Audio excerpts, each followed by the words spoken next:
And repeat after me. I pledge allegiance to the flag of the United States of America and to the republic for which it stands, one nation under God, indivisible, with liberty and justice for all. Thank you.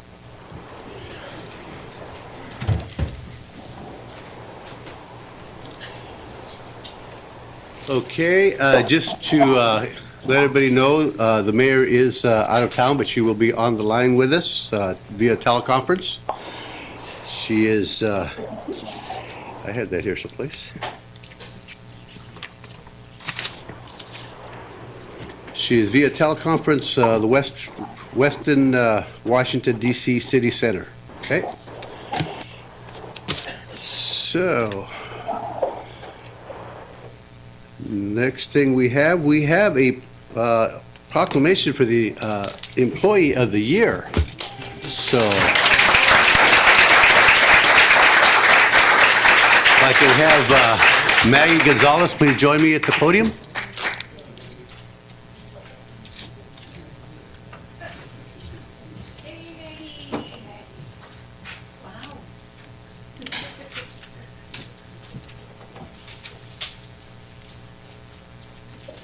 Maggie, congratulations. Thank you. Okay, I'm just going to read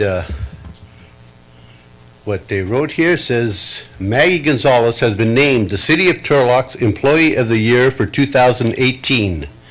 Maggie has been with the City of Turlock since 1999, where she began as a volunteer at the corporation yard. She then moved to a part-time position and worked her way to a full-time position in maintenance in August 2001. Maggie will be celebrating 17 years full-time this year. You will see her working all throughout City Hall. Maggie demonstrates her commitment to the city each day. She always has a smile on her face and greets people with a pleasant demeanor. Maggie does an outstanding job, not only with her regular duties, but anything else that comes up during the day. She has always gone the extra mile. Maggie was instrumental in the remodel of Municipal Services Administration. She assisted with relocating items, cleaning the carpet, and lending a hand wherever it was needed. It was a huge project, and Maggie never hesitated in her commitment to its success. She has a real can-do attitude all day, every day. Maggie ensures that City Hall is kept clean and maintained during doing such a good job that most employees take for granted. As needs arise during the day, Maggie jumps in and gets the work done, no matter what she is doing. She quietly works behind the scenes, but the results of her commitment and dedication are apparent. Maggie's personal hobbies: she enjoys cleaning and exercising. I don't know about, that's a hobby I could probably skip. Probably both of those. I don't do either one. Anyway, these activities help her relax. She's an avid runner. Those who know Maggie or have been around her a while know she used to run on her lunch throughout the corporation yard. Okay, Maggie. On behalf of the City of Turlock, I'm going to award you the certificate, Employee of the Year. May it be known that this certificate is awarded to Maggie Gonzalez. We hereby express our sincere appreciation for your outstanding employment, performance, productivity, and commitment to the City of Turlock. Your dedication and hard work have been recognized by your peers. Therefore, you are awarded the 2018 Employee of the Year. On behalf of the entire City Council and fellow co-workers, may I extend our recognition and sincere appreciation for your employment service. Congratulations.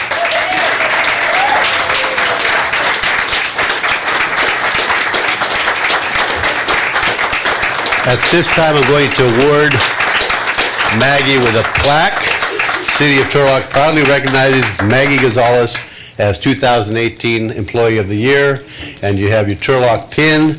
And at this time, we are also going to have Allison come up and speak on behalf.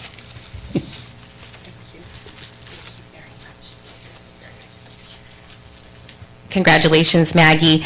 I have the distinct honor of getting to work with Maggie every day in my department, and I have to say that I could not ask for a more hardworking, pleasant, positive person in our department. I wish I had 20 Maggies. She just, you can train people to do a job. You can't train them to have a positive attitude, and that's who Maggie is. And she hasn't always had it easy, but she just comes to work and she enjoys being at work, and that just really comes through in the quality of service that she provides both our internal and our external customers. I think it's important to note that when Maggie was originally acknowledged for Employee of the Month, that came from a totally different department, and so I think that speaks volumes when she's not necessarily being nominated just by the people that get to work with her every day. Her work is recognized throughout the organization, so congratulations, very well deserved. And in addition to your plaque and your name being on the wall forever and ever, your coworkers have gone in and created a gift for you. It was handmade by one of your coworkers who wishes to remain anonymous, but his name is actually engraved on it. I was just told I couldn't say his name. But it's a walking stick, and as you heard, we know that Maggie is very active. But it's engraved with Employee of the Year 2018, Maggie Gonzalez. So here you go.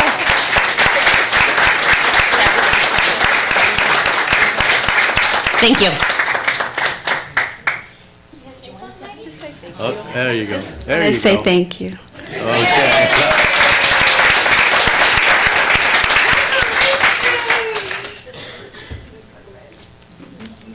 Okay, now we're going to do a couple of appointments.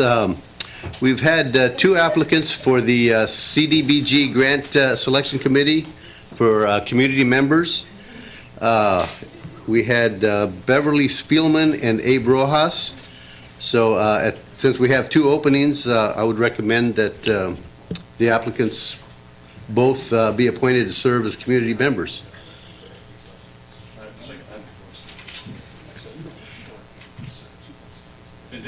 Do we need to vote on this?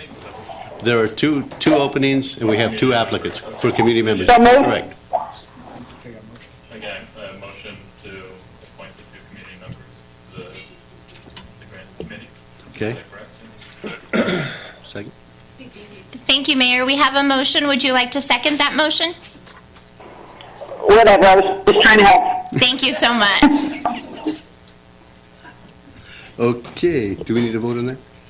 Okay. Appointing Beverly Spielman and Abe Rojas as community member representatives for the CDBG Grant Selection Committee. Councilmember Nazrati? Yes. Councilmember Larson? Yes. Vice Mayor Esquer? Yes. Mayor Bublak?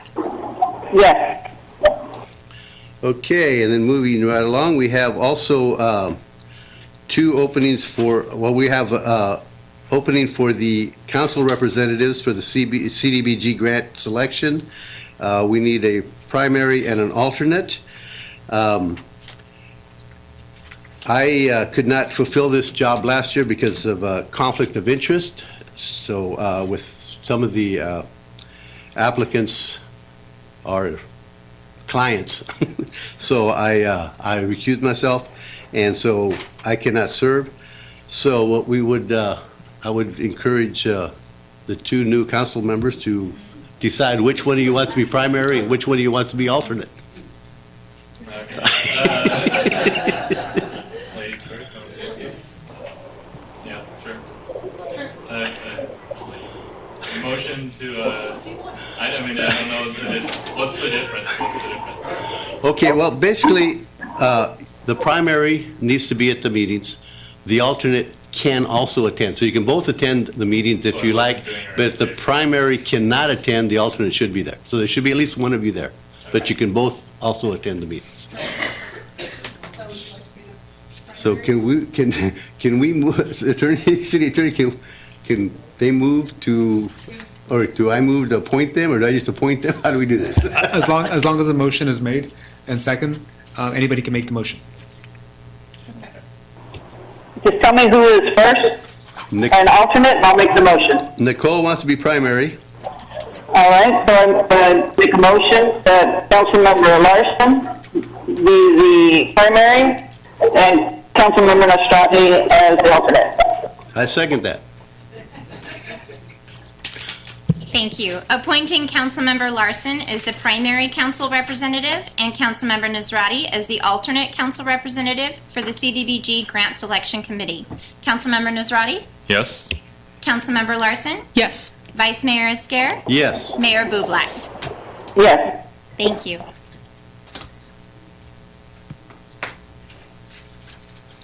All right. Passes 4-0. Okay, now we're going to have a presentation, Pet of the Month. Can we have Glenna Jackson come forward, please?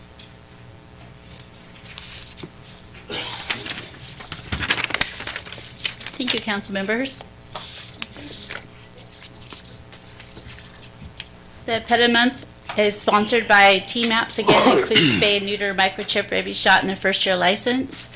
We did not attend last month's meeting because thanks to the generous donation from the Turlock Poker Room, they cleared the shelter with 66 pets being adopted at Christmas. Very good. Prior to us closing our doors the day before Christmas, there actually was not a single adoptable animal left in our animal shelter. But now we have 67 more that we're working on, so that was very quick. So I'd like to introduce you to Charlie. Charlie is a male, he's neutered now, a terrier mix. He's approximately 2 years old. He's a really cute little lap dog. He loves everybody, so if you're looking for a new friend, there's him and quite a few others there looking for a new home. In February, and I know our mayor likes this, Stop That Love and Feeling program is in its 6th annual year for entering vouchers to our public. This year we're going to be offering a $50 voucher for Chihuahuas, Terriers, and their mixes, and also to pit bulls that are under 50 pounds and their mixes. The $50 covers the animal being spayed or neutered, a microchip or rabies shot, and their first-year license for our City of Turlock residents. With our pet restrictions in the City of Turlock, with owning 3 dogs and 3 cats, we also offer these to cats. You can actually take advantage of getting 3 of these if you have 3 animals, so it's time to take care of advantage of that great program that we have. Again, the shelter is open Monday through Saturday, 10 to 2. I'd like to remind everybody we will be closed next Monday because we're getting a new licensing program for training of our staff, but we're always there to help you with your animal needs. Thank you. Any questions? Any questions for Glenna? Okay, thank you.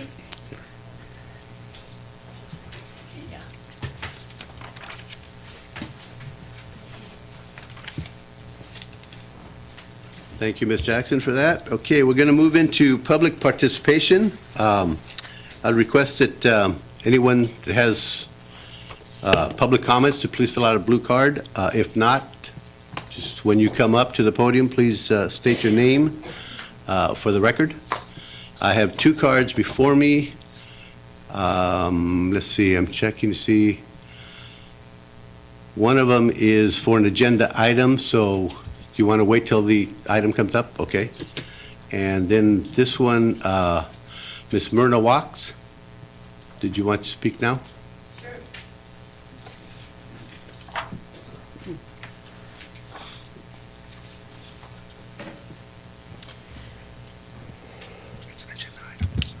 Whoops.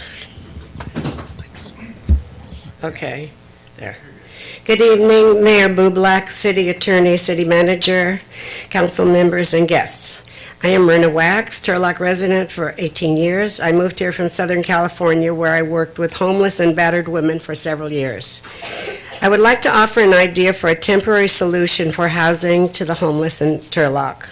I think the City of Turlock should request some of the $7 million of emergency shelter money for Stanislaus County to temporarily rent part of the Stanislaus County Fairgrounds as a site for our homeless. This would be a place for people who have been staying in our city parks, in our downtown, and on both sides of the Highway 99 for those who own pets or have vehicles or RVs. I believe it's extremely dangerous for those camping along the freeway. The only shelter options in Turlock are the beds at the We Care shelter and the Turlock Gospel Mission, and they are always full. The fairground site would only be temporary. City and county staff could work with the fair staff to determine an area that can be fenced off with temporary fencing that can be rented. The barns provide more shelter than what is currently out there for homeless people who do not stay at the 2 shelters in town. There are showers and bathrooms already there.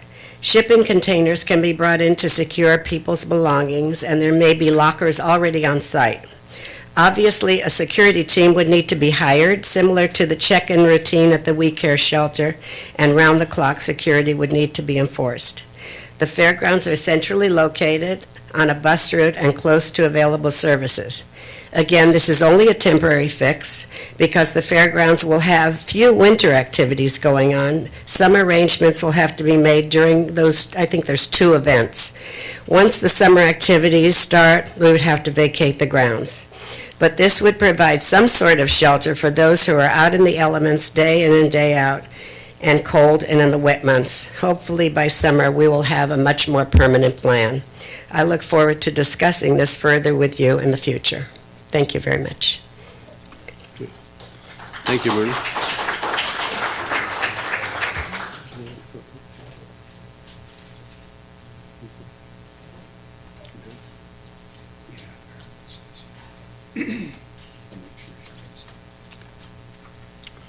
Mr. Franson? Yes, good evening, Vice Mayor, Council. I wanted to talk a little bit about, or continue to talk about policy setting. There's an agenda item tonight, which I'm going to not talk on that specifically, but the statue downtown. We keep discussing, say on step 3, 4, 5, or even 8 probably, we keep discussing issues, and we've had issues come before, not necessarily this council, but the one just prior to. And there were a lot of things that were done so-called backwards, where, say, like with legal services, we had bills come before and no approval. So council's just forced to accept this bill, and they have to approve to pay for it. After that point, there's obviously no real option. You have a bill, you have to pay for it. That's just one example. The statue currently would be another one of those examples. There are ideas, there have been proposals, suggestions, and thoughts of possibly moving the statue either on the corner or across the street so that a potential new restaurant could open up and use that sidewalk corner space, which is a PBID area. So that sidewalk is paid for by the Downtown Properties Owners Association and maintained by them.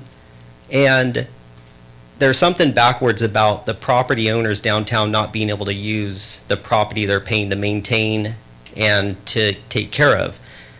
Now, that's all a debate that you could have and the public can have, but we can't even get that discussion.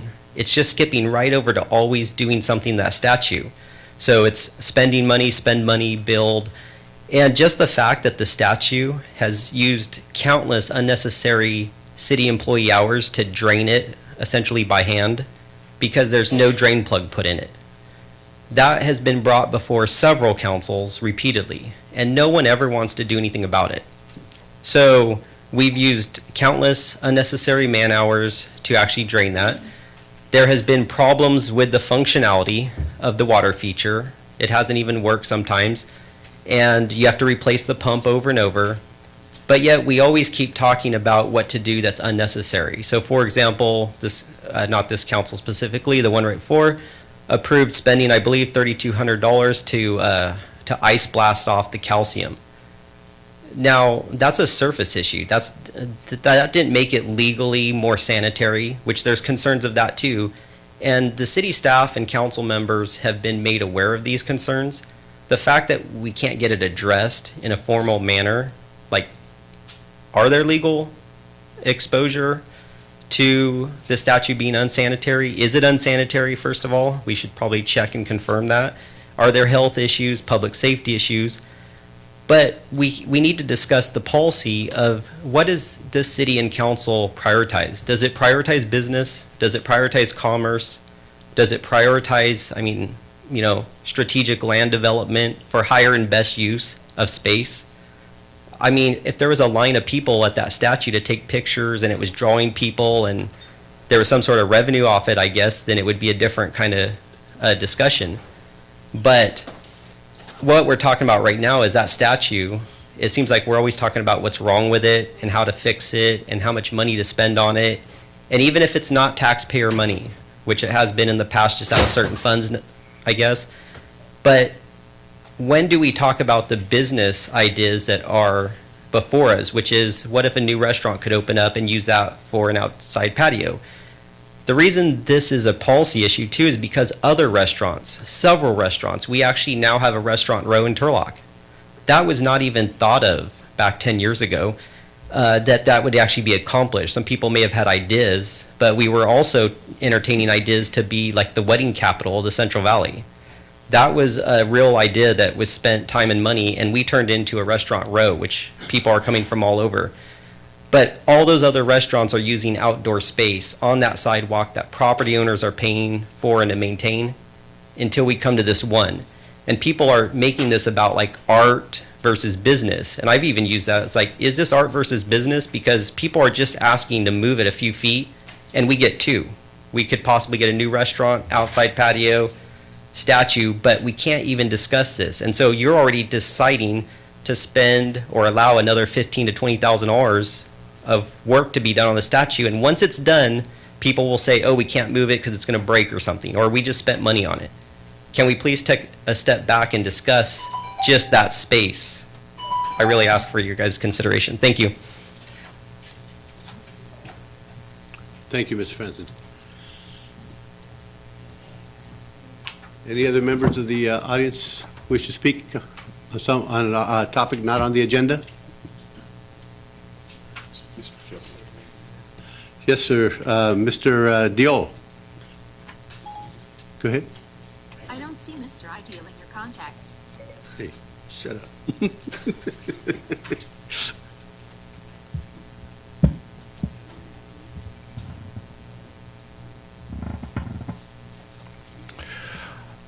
Good evening, and thank you for letting me speak at a short notice. And I want to thank Jennifer Land because I was supposed to say the prayer before this city council meeting. But I wasn't sure if I would be able to make it back from Sacramento, so she was nice enough to postpone my prayer, which we'll do on March 12, hopefully. I just have a personal request, and I want to first thank officially Amy Bublak, the new Honorable Mayor of City of Turlock. I hope she's listening, right? I am. Thank you, Amy. Just like the nice lady brought it up about the homeless issue, I really honestly second that, just because I own that First Street self-storage, and I hear that Gospel Mission is planning to put the homeless people over there right next to our property. And I drove through here yesterday. Oh, it is a mess. I took some pictures. It's a small 22-unit self-storage that we bought a couple, 3 years ago from Robert Murphy. We're doing okay, and but if we move the homeless people right next to our property, I think we'll be kicked out of the business. So I hope the City Council gives it a serious thought, and like I said, if we can do something at fairgrounds, I really second that. Thank you very much.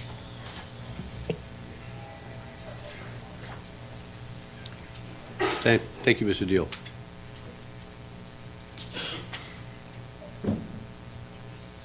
Okay, we have Leslie Stokes.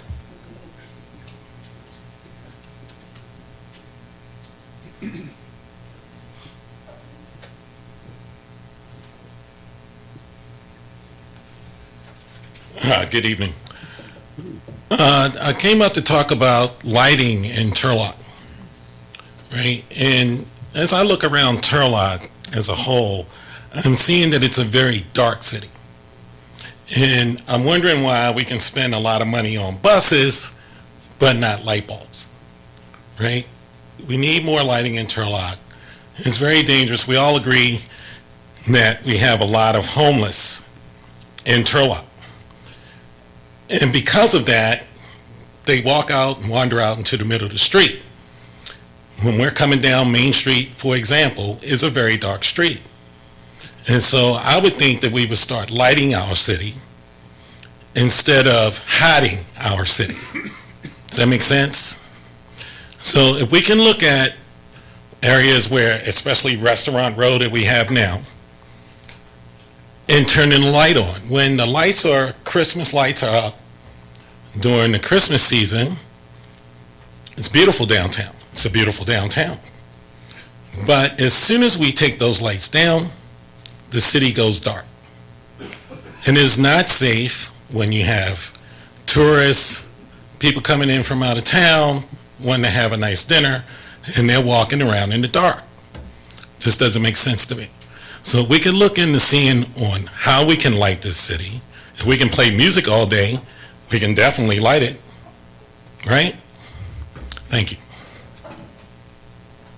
Thank you, Mr. Stokes. Is there anyone else that would like to speak on an item not on the agenda? Okay. This time, we're going to close public participation. I'm going to go to motion waiving the reading of all ordinances on the agenda. Would entertain a motion. A motion to waive all readings of the ordinances on the agenda, except by title. Second. I have a motion by Councilmember Nicole. I've known her for so long. It's always Nicole. And second by Councilman Nazrati. Clerk, would you read? Waiving reading of all ordinances on the agenda except by title. Councilmember Nazrati? Yes. Councilmember Larson? Yes. Vice Mayor Isker? Yes. Mayor Bublak? Yes. Okay, passes 4-0. Okay, we will have, look into declaration of conflict of interest. I look over, I see none. So, I have none.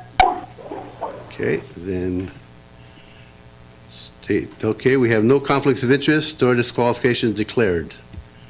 Move into disclosure of the top 10 contributors. You'll find that listed in your agenda packet. And we'll move into the consent calendar. Is there any items to be moved or separate, for separate consideration in the consent calendar? Mayor? I have none. Okay, seeing none, I will accept the motion. Seconded. Moved Councilmember Nazrati, second Councilmember Larson. Clerk?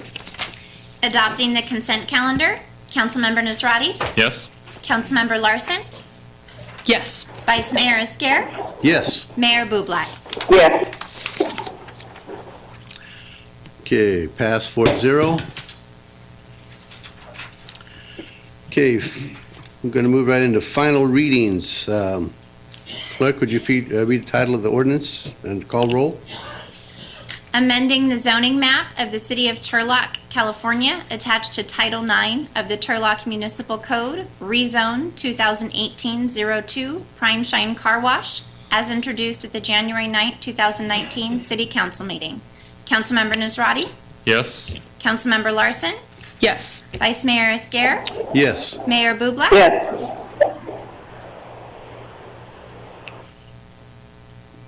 And then Vice Mayor will also do a motion and a second for the resolution to establish conditions of approval. Okay, at this time, accept the motion. I'll motion, yeah. I'll motion. Sorry. And a second. Okay, it's been moved by Councilmember Larson and seconded by Councilmember Nazrati. Thank you. Establishing conditions of approval for minor discretionary permit 2018-08, Prime Shine Car Wash. Councilmember Nazrati? Yes. Councilmember Larson? Yes. Vice Mayor Esquer? Yes. Mayor Bublak? Yes. Passes 4-0. Okay. And then the ordinance for the, Ordinance. Read the ordinance. thank you. Amending Turlock Municipal Code Title 4, Chapter 3, Article 1, Article 2, Article 3, and Article 4 to adopt the 2016 California Fire Code with specific modifications based upon local conditions as introduced at the January 9, 2019 City Council meeting. Councilmember Nazrati? Yes. Councilmember Larson? Yes. Vice Mayor Esquer? Yes. Mayor Bublak? Yes. Passes 4-0. Thank you. Okay, we'll move into public hearings. At this point, there are no public hearings. So we'll go into scheduled matters. Okay, scheduled matters, we're approving a special event permit application for the Turlock American Little League to host the 2019 Little League opening ceremonies. Good evening, Mayor, Council, Vice Mayor. On December 3rd, 2018, the Parks, Recreation, and Public Facilities Department received a special event application for the Turlock American Little League to host the 2019 Little League opening ceremonies. This application was accompanied by a street closure request for Johnson Road between East Canal Drive and Charles Place. The event is proposed to take place on Saturday, March 2nd from 7:30 a.m. to 12 p.m. The event is are going to be hosting over 250 Little League players and their families to participate in this annual event. The closure has been requested due to the influx of participants that will be in the area using the parking lot on the east side of Johnson, needing to cross the street to get to the field. And the City of Turlock Traffic Engineering has reviewed the closure request. Special Events Committee has reviewed the application. Public notification of the street closure request was sent on January 9th, 2019 to those property owners which will be affected by this closure. Those affected were invited to participate in this evening's public hearing process, and also notified that if they were not able to make it to this evening's public hearing, that they were invited to send any correspondence to staff. We provided fax, phone, and email. If you have any questions, I would be happy to answer them. At this time, do we have any questions for Amber? Seeing none, open it to public participation. Do we have any questions for Ms. Trainee? Seeing none, we will close public participation. Ask, what's the pleasure of the council on this item? Yeah, motion to approve it. Seconded. Moved Councilman Nazrati, seconded Councilmember Larson. Thank you for the first resolution, Vice Mayor. I have determining the closure of Johnson Road between East Canal Drive and Charles Place for the Turlock American Little League to host the 2019 Little League opening ceremonies is exempt from the provisions of the California Environmental Quality Act, CEQA, in accordance with Section 15304, minor alterations to land of the CEQA guidelines. Councilmember Nazrati? Yes. Councilmember Larson? Yes. Vice Mayor Esquer? Yes. Mayor Bublak? Yes. Okay, passes 4-0. Could you read the second one, please? And then do we have a motion and a second Oh, for the second that's true. resolution, please? A motion to approve the special event permit. Seconded. Okay, moved Councilmember Nazrati, second Councilmember Larson. Clerk, you please read. Thank you. Approving a special event permit application for the 2019 Little League opening ceremonies hosted by the Turlock American Little League, authorizing the associated closure of Johnson Road between East Canal Drive and Charles Place for pedestrian safety on Saturday, March 2nd, 2019, from 7:30 a.m. to 12 p.m., and authorizing the city manager to apply appropriate conditions and restrictions on the street closure. Councilmember Nazrati? Yes. Councilmember Larson? Yes. Vice Mayor Esquer? Yes. Mayor Bublak? Yes. Passes 4-0. Thank you, Council.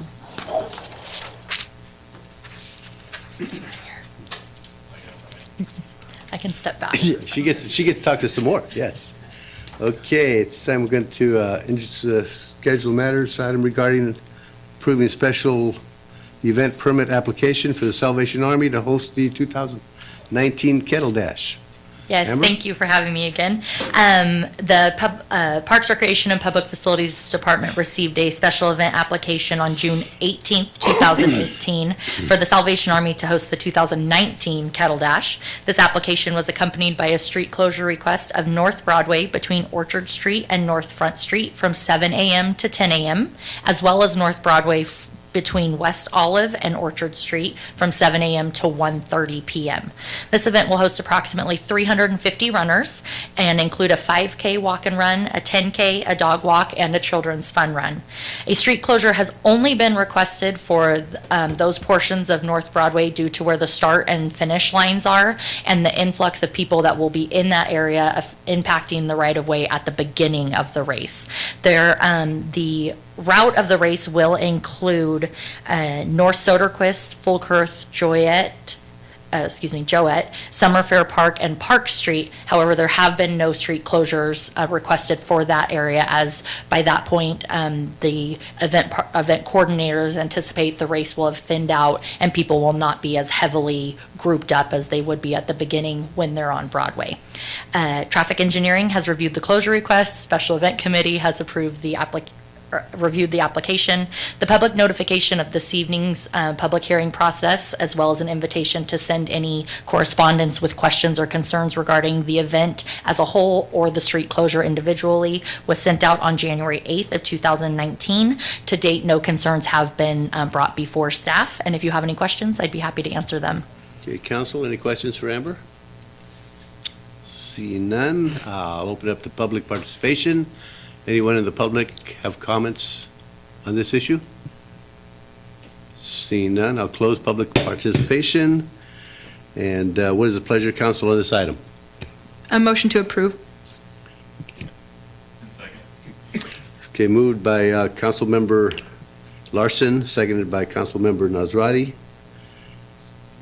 Clerk, can you please read back the roll and call roll back?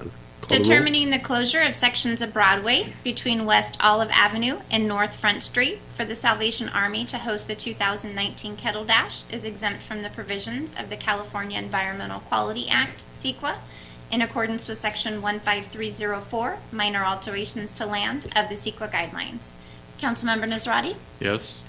Councilmember Larson? Yes. Vice Mayor Esquer? Yes. Mayor Bublak? Yes. Passes 4-0, and we'll go into the second resolution. Entertain a motion. Motion. Accept, approve. Seconded. Moved Councilmember Nazrati, second Councilmember Larson, to accept the resolution approving the special event permit. Clerk, can you read that back, please? Approving a special event permit application for the 2019 Kettle Dash hosted by the Salvation Army, authorizing the associated closure of sections of Broadway between West Olive Avenue and North Front Street for pedestrian safety on Saturday, March 16, 2019, at specified times, and authorizing the city manager to apply appropriate conditions and restrictions on the street closure. Councilmember Nazrati? Yes. Councilmember Larson? Yes. Vice Mayor Esquer? Yes. Mayor Bublak? Yes. Passes 4-0, and I hope to see a lot of you out there running. I won't be running. Thank you very much, council. Thank you, Amber.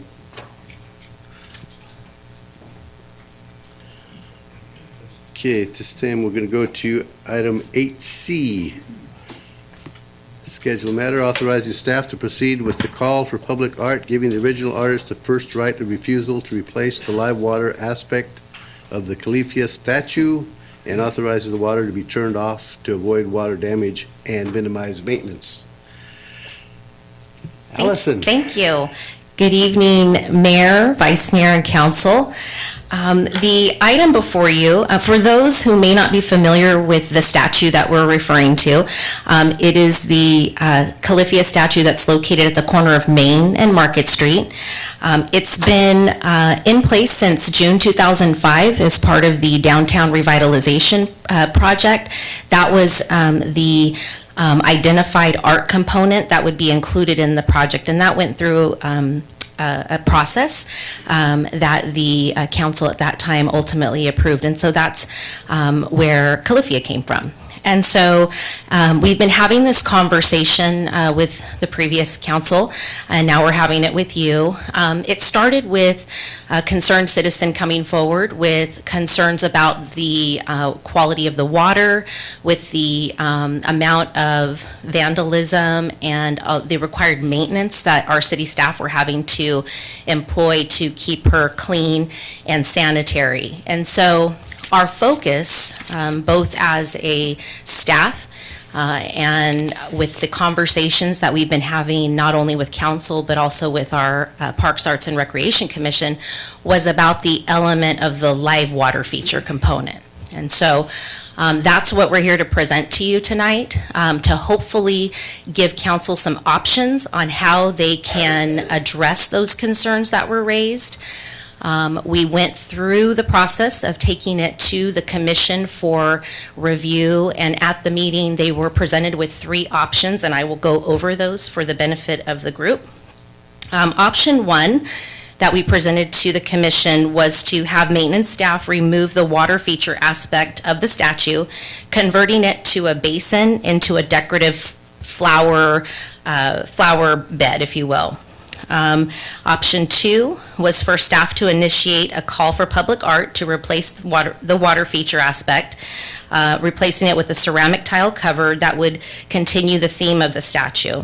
And then option 3 was for maintenance staff to continue treating the water like we have been, just recognizing, making no modifications, and just recognizing that we would continue to expend resources to maintain it, and also that it would be likely that at some point in the future we would have to perform the hard water staining process, removal process again. And so those were the 3 options that the commission vetted. We had comment from the public that were in attendance, and ultimately after that discussion, the commission recommended option number 2, which is to go out for a call for public art. This would be a little unique in that in the art world, and I'm not professing to be an expert by any means, but I do respect people in our community who are, it would be recommended, as in our action, that we reach out and give the original artist first right of refusal, because you don't often see artists wanting to work on each other's art, and so that's why it reads that way. And then the other key that the commission was very specific about is that no general fund monies would be used to make this change, that we would have to seek out alternative sources of funding. And so you'll notice, though, that there are actually 2 motions tonight. One is the option I just outlined, but as staff, we're actually seeking some direction on the actual existing water feature, because we recognize that should council decide to approve the option of going out for another call for public art, that could take some time. It would not be staff's recommendation that we continue to let the water run, because we'll continue to experience the maintenance requirements, but also all of the work that was done to remove the water staining could be slowly undone, and we don't want to do that. And so you have 2 motions before you tonight that hopefully will give you some clarity on how we can move forward. But please, I'd like to call your attention to the alternatives that were also provided. There's 3 alternatives. Council may direct maintenance staff to continue treating the water with chlorine for health purposes and periodically use the dry ice blasting to remove the water stains despite the labor-intensive process. That's an option. Option B, council may recommend maintenance staff remove the water feature aspect of the statue and convert the basin portion into a decorative flower bed. Estimated cost for that is about $1,600. That would be using city staff and supplies to do that. And then option C, council may decide not to give first right of refusal to the original artist, and they can ask staff to proceed with just a general call for public art. But Obviously, we've given you our recommendation for a variety of reasons. And with that, I'd be happy to answer any questions that you might have. Any questions from the council? How long do you expect that period for the first right of refusal to be for the artist? We haven't looked into how long we want to do that. Part of it would be to reach out to the original artist to see if she's interested. And then I think that will tell us if we need to go out for, a call for public art. So we haven't evaluated. We were really hoping just to get some direction here before we put a lot of staff time into that process. Any other questions? Just to be totally clear, of the three options, option 2 being to go for a call for the artist, Right. I think what the one your staff is recommending, that would be the only one out of the three that don't cut into any of our general fund. That's correct. As I stated earlier, obviously, if we just keep doing what we're doing, we're using city staff, as the community member just mentioned earlier. It's a lot of staff time to maintain the water feature. We experience vandalism, that's more staff time. And then if we were to take a step in changing the statue into a flower bed of some type, that would require city staff to not only install the infrastructure, but there would also be a maintenance element there, as well. Yep. I would also just want to, for the record, before being elected in City Council District 1, I was part of the Park Arts and Recreation Commission when this was being discussed. To be absolutely clear, it's my duty to make sure that I look at everything objectively and unbiasedly, and with this, this discussion has really developed since the last time we've talked about it at the Park Arts and Recreation, but just to be totally clear, that's kind of what my background of it. Thank you. Any more questions? Okay, I had two members of the public that wanted to discuss. Did you want to discuss this motion or the next one? Okay, Lisa, you want to come up? No.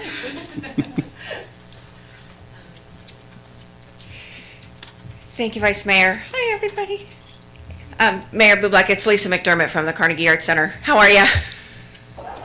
A little cold back here, but thanks for asking. I just want to mention two things. One, when the three options were first being developed for the Parks Arts and Recreation Commission to review, I was approached because of my past history as the Turlock City Arts Commission's facilitator with the City of Turlock when the statue was installed.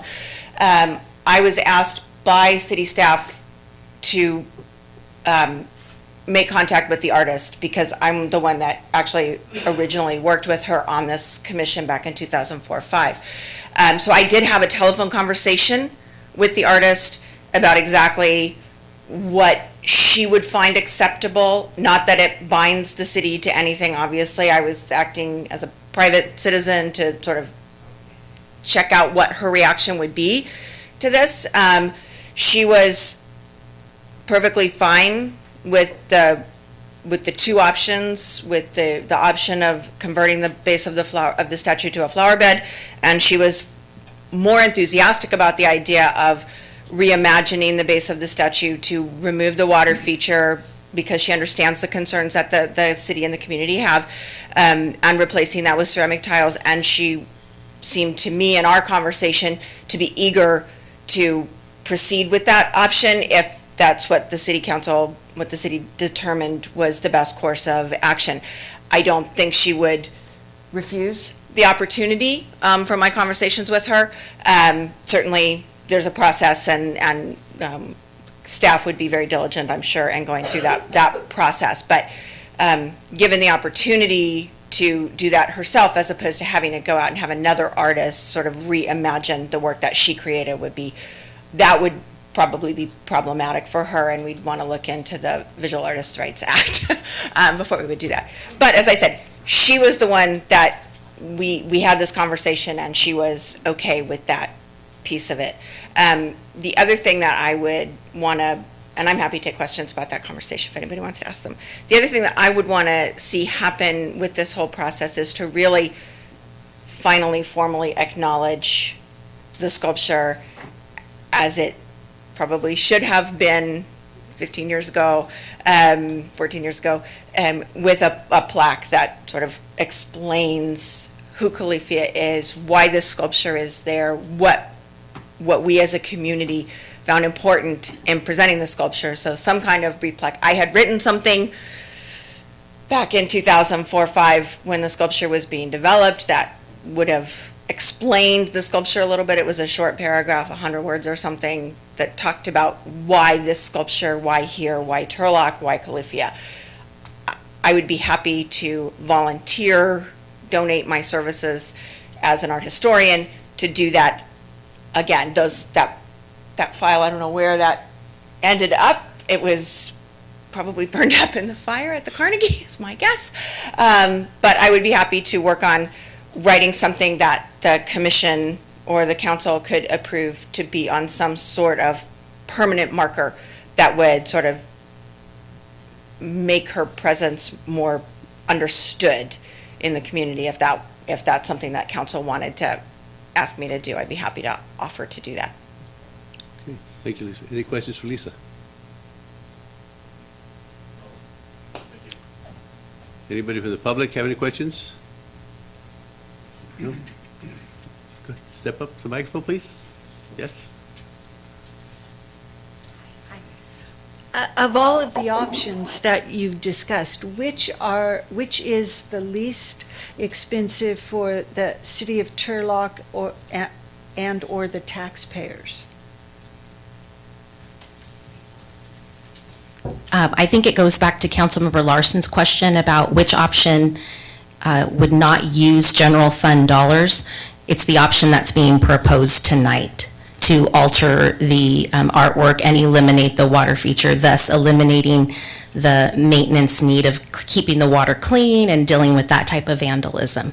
I won't say that we will experience no cost associated with maintaining the statue, but as far as the water goes, that would be eliminated. Any more questions? Milk, step up.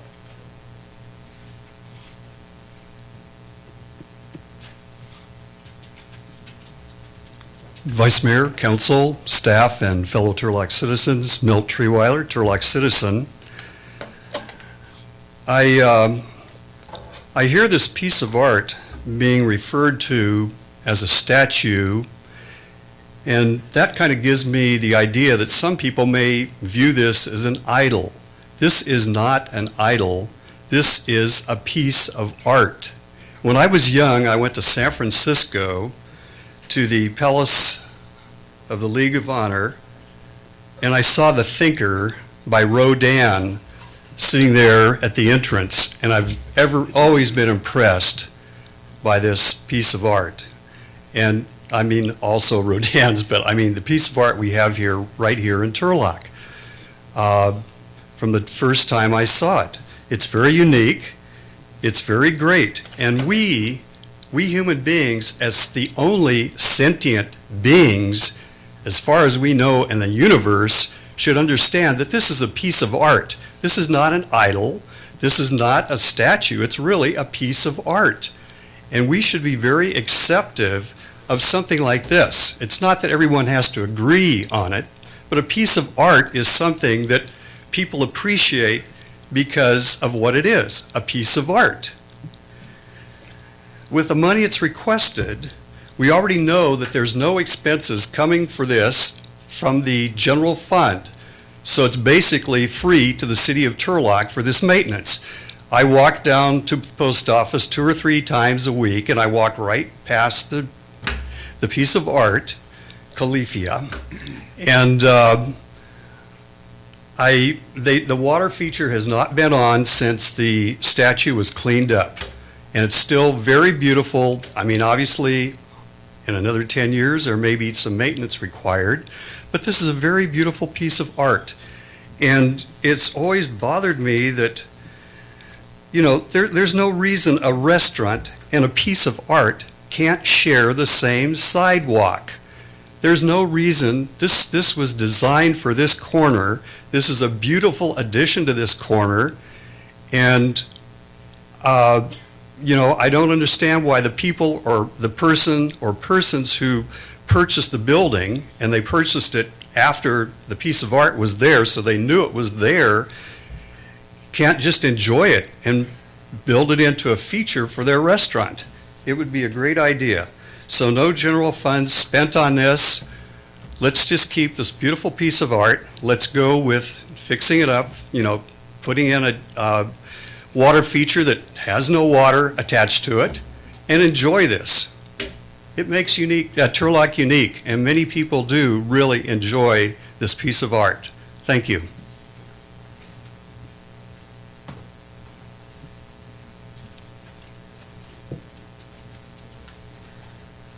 Yes, so I want to speak on the Calypha statue specifically. And the problem I see here is there is a proposal or an idea to still add or build on to this statue. Everyone keeps talking about there's no money required of the city as of now. Who is going to have to take care of it? Because there was just an item before council about ice blasting the calcium. So this could have other, maintenance requirements if it chips or breaks. I believe it's ceramic. So you're adding more material onto it. So it's still not completely guaranteed that it's not going to cost taxpayers any money. And again, I think we need to take a step back and really talk about this space and what we're going to do with not only this piece of art, but all art. So I'm requesting that we don't do this, don't approve this, don't add or even take the step to keep adding on to this statue even more. And also to go back onto, just so you guys know the time that this statue was put in, there were studies that everyone dreamed and wished that someone would actually use the second stories of the old downtown buildings. And a lot of it was basically saying it was not even viable for anyone, and a lot of people that would do it would not get their money out in their lifetime. So we have several buildings that have been redone now, fortunately by a lot of Turlockers. They didn't all used to be owned by local people. Now a lot of them are. So that does not look very appreciative or to prioritize at all local investment, local commerce. So that building on that corner that everyone just, I guess that owner, just should, suck it up and don't worry about it. Well, these owners are putting $1 million to $2 million in the buildings. They're putting elevators. Again, everyone would have only dreamed that that would happen here in Turlock. So if you guys aren't going to appreciate that and value it, no one has been requesting to trash the statue, to throw it away. And by the way, you talk about art. We had the sunburst, or the, I think it was called the energy burst, that was on the Turlock Auto Mall sign. And it was very specific to, hey, you can put it here until we need to use it. And then the Auto Mall used it for a big old LED sign, which had flawed technology and something, and it's gone now too. But that was an example too. Art is not forever in its location. We had the old Scandinavian statue, and it was been wasting away in the city courtyard. And again, this statue, the Calypha statue art piece, brought up that those were sitting in literally by the trash cans.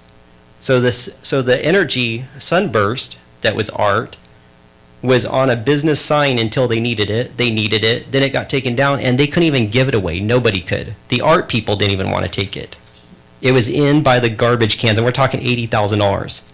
That everyone's like, oh, this is, all of Turlock's society and culture. We're just ignorant if we don't have something like this. And then they couldn't even give it away. Couldn't even plop it on the university grass, which there's acres of. So then what happened is even some vagrant people, I don't know if it's homeless specifically, vagrant, were actually caught with pieces of it. They literally went back to the garbage cans, unsecured, where this valuable piece of art is, and they started chopping it up to recycle. And only this discussion had someone like me informing someone like you about this. City staff didn't inform you proactively. City staff didn't guard that piece of art. So now we're talking about another piece of art, and everyone's making it sound like that's our whole city, like we're all, like this city's not going to be anything without it. No one is diminishing that art piece. Actually, how it came up is a former mayor, Brad Bates, suggested moving it, and in his relocation was to make it a signage, like welcome to historic downtown Turlock across the street where a building wall could be used.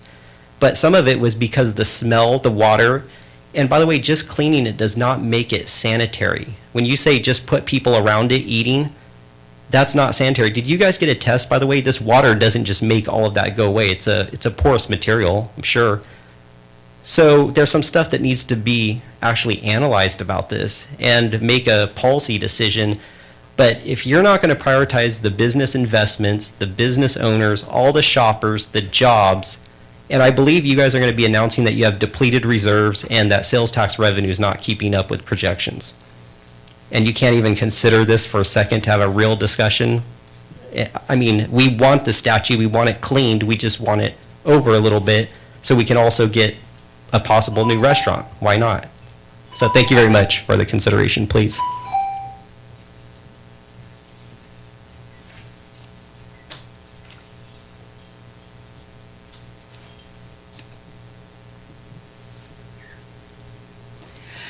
Council and staff, thank you for the opportunity to speak tonight. My name is Jeannie Ferrari and I live at 1123 Sierra Drive. I was on the original Downtown Revitalization Committee, and I was also on the Public Arts Committee. This was a long process, designing the downtown, and the grant that the city got. Part of that funding, a specific percentage had to be spent on public art because public art is so important in downtown urban areas. The committee didn't take any of this lightly. We visited many, many cities, and we finally came up with the idea that the public art should be a gateway piece. And not only should it be a gateway piece, it should reflect our culture, our history, our ethnicity. And there were several submissions by professional artists, and this one hit the nail on the head. It demonstrated our agricultural history. It demonstrated the need for water and sun climate to produce the food that this region produces. And it certainly gave a tip to the hat to the workers in the fields as well as the diverse ethnicity in our community.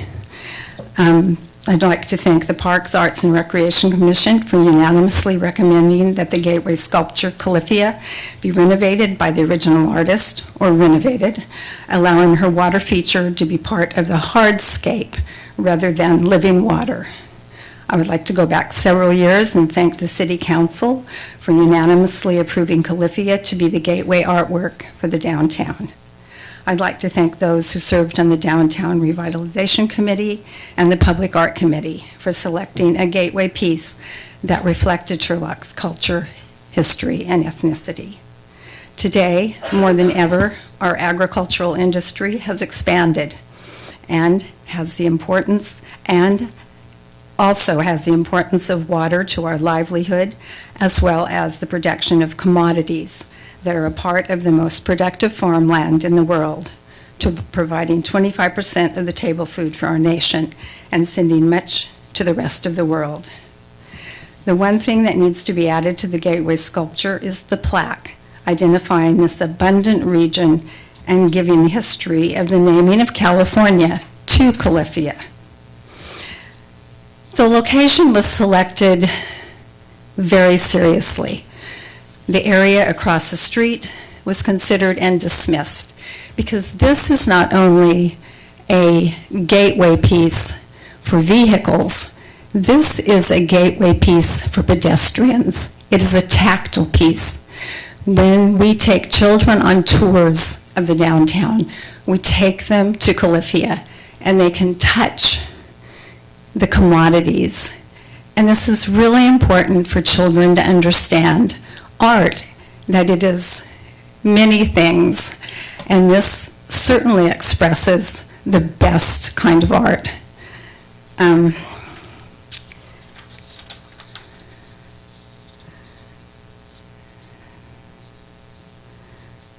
As far as the restaurants are concerned, we widened the sidewalks so restaurants would have patio space.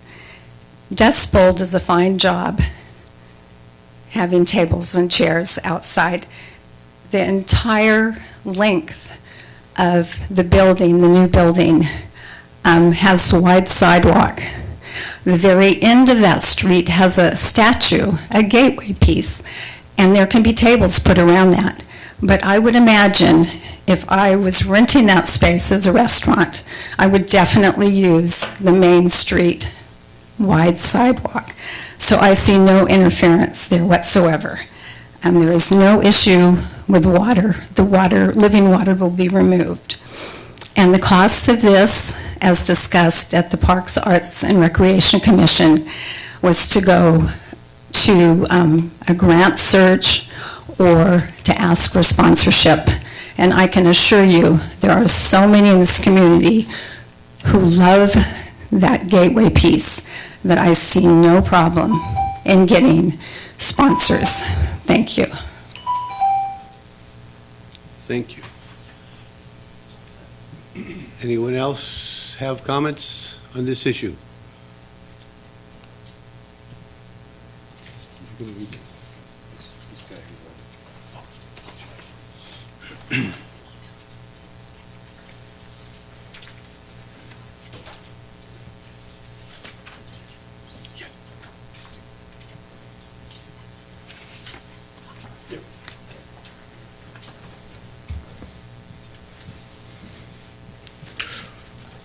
Mayor and members of the council, my name is George Petrolakis. I'm an attorney in Modesto. I represent Mr. Matt Swanson, who owns the building adjacent that he has renovated into a very nice building, including the use of the second floor, which I was happy was mentioned.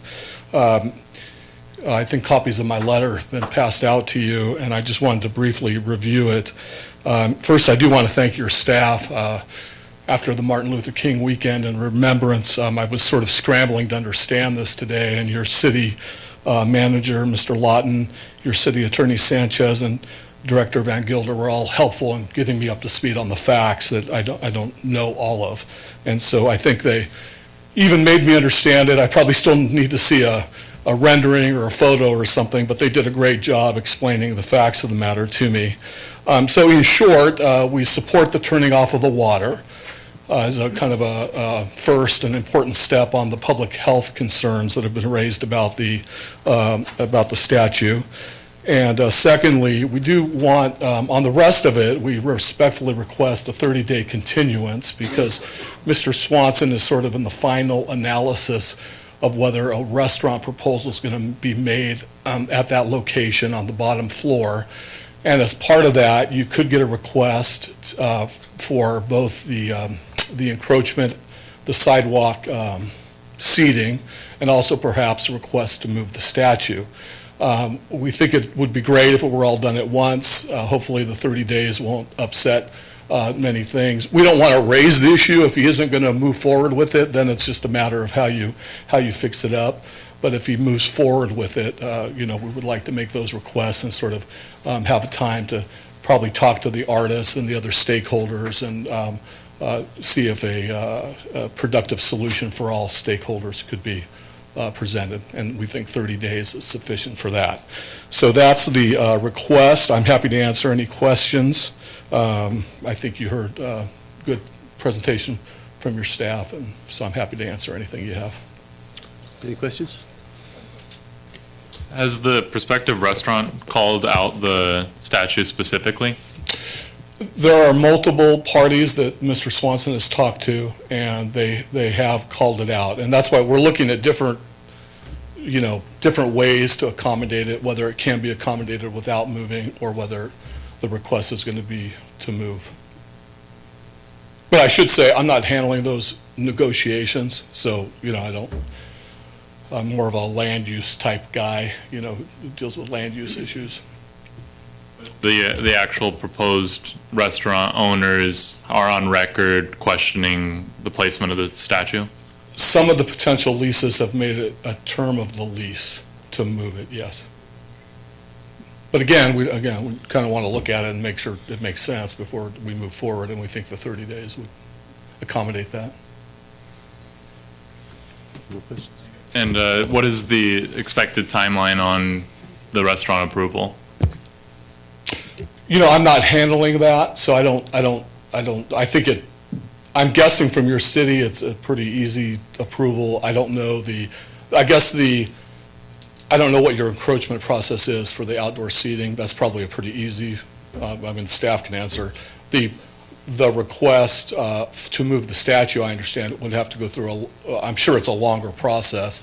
I think through the Director Van Gelder was trying to educate me on it, but the paperwork's coming over tomorrow. I imagine it goes through the Parks, Arts and Recreation Commission or something, I'm guessing. So that would be a longer process if we make that request. Councilman Larson? And please, staff, correct me if I'm getting, I'm a lot of supposition there on my part, so I don't want to give inaccurate information. Just to kind of piggyback on Councilmember Nostrati's questions, in this 30 days, what would you hope to bring forward or what's being hoped to be accomplished in those 30 days to really, I guess, make this question of moving or things like how that would affect this potential new restaurant? What exactly would be accomplished to bring back, I guess, is my question to council. I think what you would see in that period is either we say we're not going to do a restaurant, or we're going to do a restaurant that doesn't require moving of the statue, or we want to do a restaurant that requires moving of the statue, right? So I think those are the options that we're at, and so sort of at the end of that process, in terms of that. And I understand that you don't necessarily know all the details of that project. Yeah, I'm just not handling the lease, right? So, yeah, fair enough. But I guess since you're I used to do at the those podium, things I'm going to now. ask you. Yeah. I guess Yes, is what I'm saying. You feel confident that those 30 days would be able to bring back that. I guess. I'm not going to come back and ask to kick the ball down another 30 days. Sure. Because there will be within that period of time, there will be some resolution on our side and understanding precisely what we need to ask, if anything, of the city. Thank you. So, yeah. Lisa, step up to the microphone, please. Just to clarify, the motion, the recommendation that's there is to remove the live water feature and replace it with a ceramic tile feature that would replace the water resembling water. It has nothing to do with moving the sculpture. You could move forward with the plans to replace the water feature without even beginning to talk about whether the sculpture is going to be moved. That can be a whole separate discussion. I just think putting off any decision about what happens now that the water's turned off is pointless, because you could make a decision about improving the sculpture itself without having any conversation about whether or not it gets moved. Okay, Allison, I do have a question for you on, do we have any kind of a timeline as to how long it would take the artist to consent to the changes or start the work, any details on that? We're not even at that point yet, are we? No, because we won't do any work until we raise the funds necessary. I would imagine that we would be able to have some conversations as long as we don't incur any expenses, at least to try to determine if the original artist is interested. And obviously Lisa mentioned that she thought she would be, but we wouldn't move forward in any way, to alter the artwork until we had adequate funds raised to do so. But there would definitely need to be some estimations and some, ideas discussed about, we gave an estimate of 15 to 20, but as far as a timeline goes, we don't really have that mapped out yet, but depending on what happens tonight, we would definitely do that if we got that direction. City Manager? Yes, thank you, Mr. Vice Mayor. One quick question for Allison. When we talk about non-general funds, does that include or exclude things like transient occupancy tax? It To me, it did not include the tourism fund. I mean, obviously, council could entertain that. We identified more of grants, sponsorships, private donations, things like that. External, revenue external to the That was city. that was our intent as staff. And I wanted to be clear that that was Thank your you. intent, and that's what it meant in this context. Okay. Thank you. I think I have a clarifying question. I totally agree with Lisa that there is a specific question on our agenda that is talking about a specific plan of action that needs immediate addressing. But because of public comment and the new information we're gathering, I guess what I'm trying to ask is that the answer to this immediacy of trying to fix Califia's problems, water feature, things like that, can the answer to that question kind of coexist in the same universe as the concerns of the owner of that building with the restaurant? Is it possible to, just like Lisa brought up, going forward with a productive plan to fix Califia, but also addressing the placement of it in regards to a downtown business owner? And I don't know if you could speak to that, but I'm looking to anybody to help me kind of conceptualize this. So I think it's important to note that recently we have not received any formal requests to relocate or decommission the artwork. And so referencing back to some of Mr. Franzen's comments about concerns about past artwork and how it was handled, just like to address that. The reason that we did work to put into place the public art policy was so that we could hopefully avoid that from happening in the future, where when artwork is decommissioned, that there's a process that's actually followed through, and so that we avoid that. And so part of that is if there's ever a request to decommission artwork or relocate artwork, we have an application that needs to be completed. There's a policy outline for the applicant to follow. It does go to our commission first for review and recommendation to council, with council giving the final determination. And so if I'm hearing you correctly, is could we make this decision tonight to move forward with the recommendation to, pending adequate funds being available, make these changes to eliminate the live water feature, but also continue the discussion about possibly relocating? That I believe still is an opportunity. But it's not what's on your agenda tonight, and I understand we've got new information being presented, but as far as I can tell, I'll defer to the city manager on that to see what his opinion is, but I don't think one precludes the other. One more quick question, Allison. Does performing this work make the statue, or make the artwork, I'm sorry, more difficult to move? Does it increase the possibility that it would be damaged in the process? Is there a sequence of events which we should honor and observe? I would say that the artwork itself is, I'm not versed in the relocation of artwork. I know that in having conversations just internally with my maintenance staff about, they're very careful whenever they're doing maintenance on her and things like that. So I really don't have an answer for you. Obviously, it would be one more element to have to move, but I think overall the question of relocating a statue of that size would require some expertise beyond city staff to be able to properly perform that activity. Was it placed all in one piece, or was it assembled on site? Lisa could probably outline this. My understanding is there were components that were pieced together. Okay. And I just want to clarify one last thing, and you've alluded to it. I want to be abundantly clear. There have been folks who at different times have suggested it would be nice if this statue, if this artwork, were located elsewhere. However, no formal request, and there is a venue and a channel and a form process to do that. No formal request has been submitted, so it hasn't been denied or ignored or anything like that. The city hasn't gotten a formal expression of, I propose that we do X or we do Y. The city has not received anything recently. Okay. However, in 2012, there was a request made that went before the commission for consideration to relocate the statue.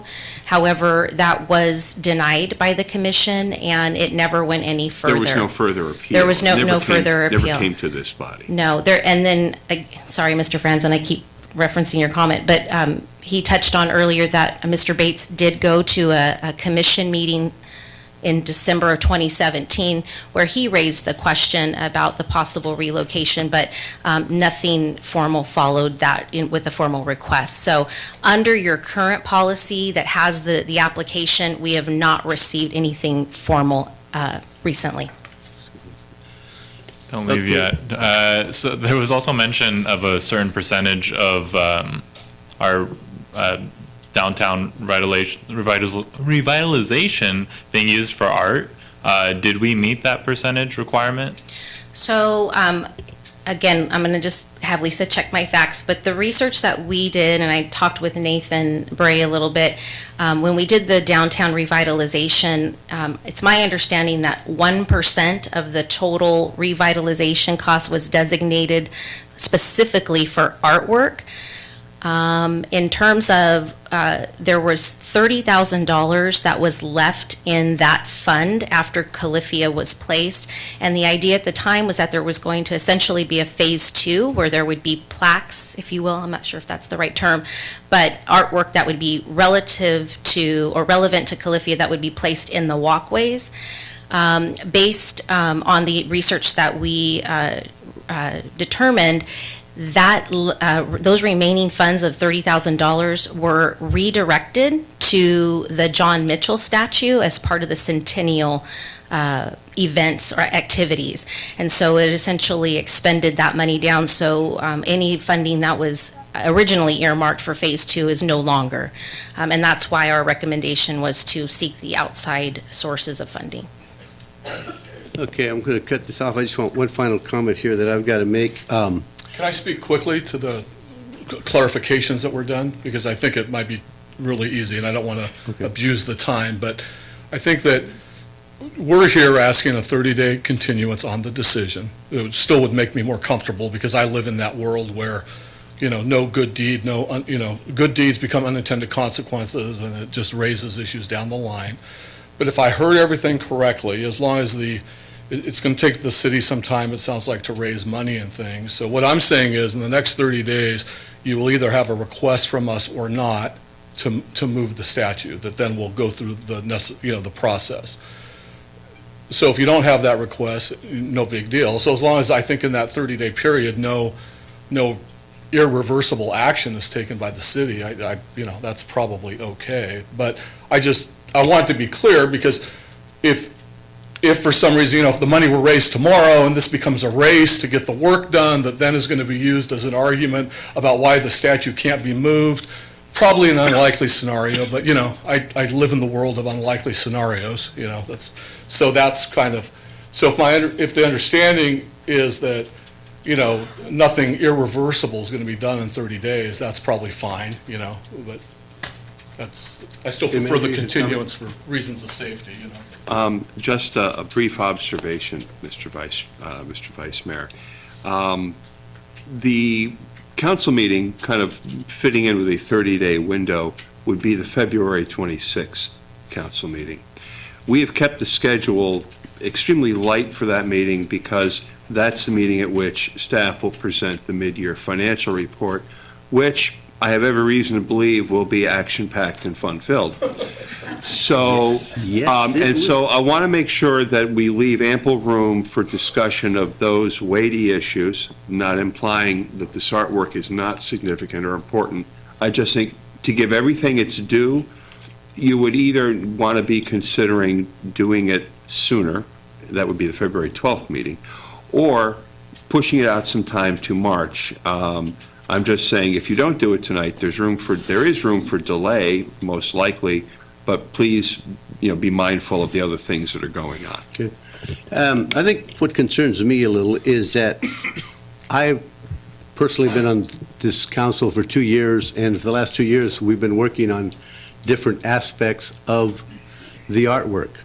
And as the issues come up, we have dealt with the issues that come up. And as Allison stated, no one in those 2 years has ever formally filled out the paperwork or the necessary paperwork to suggest moving the statue. And so I don't, at this point, what I'm looking at in front of me on this agenda, I see no reason to postpone this any longer. I think we need to move on it and just keep going, keep moving forward. That's what I want to do. So, I move to authorize staff to proceed with a call for public art. yeah, any more public comment before we close off? Ms. Ferrari, come up.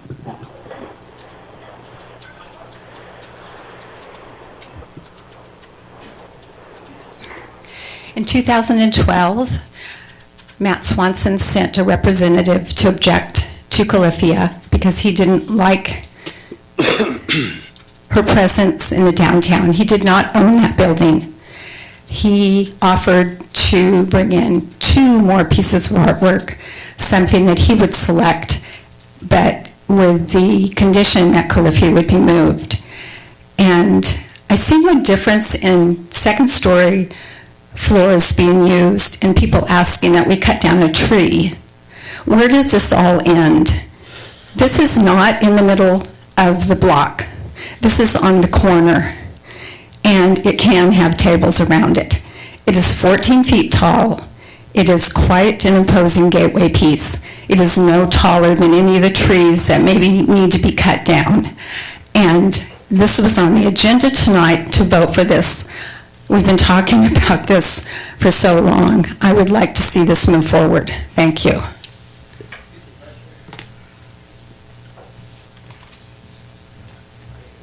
So we have had examples where this has been said specifically. What's before is on the agenda, this specific thing. The chamber and the rental agreement was one. And no one thought, the own attorneys even said there was no issues with the chamber. That was proven wrong. We have an ad hoc committee. We solved a lot of things by that. That was one root issue that you would not go toward to actually resolve several things that we did. So if you just want to ignore the root issues of this, if you just want to move forward, oh yeah, move forward, let's march right in the wall, that is not an intelligent decision-making policy setting process.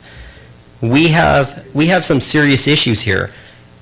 No one is saying just because a second story is renovated. I can use their same argument too. Just because art's important, just because it was put there, as if art never has been moved. Their own art, they didn't even take their own art after it was put on the auto mall sign. It was put in the garbage cans. So why is this like the end-all be-all of Turlock and specifically right in that location? No one has said that. And also, as far as formal requests go that you keep mentioning, we were supposed to have a meeting, and it wasn't, hey, I have no vested interest in downtown at all. I'm trying to set policy. We were supposed to have a meeting with Brad Bates, who's the one that brought it up. It's not my issue.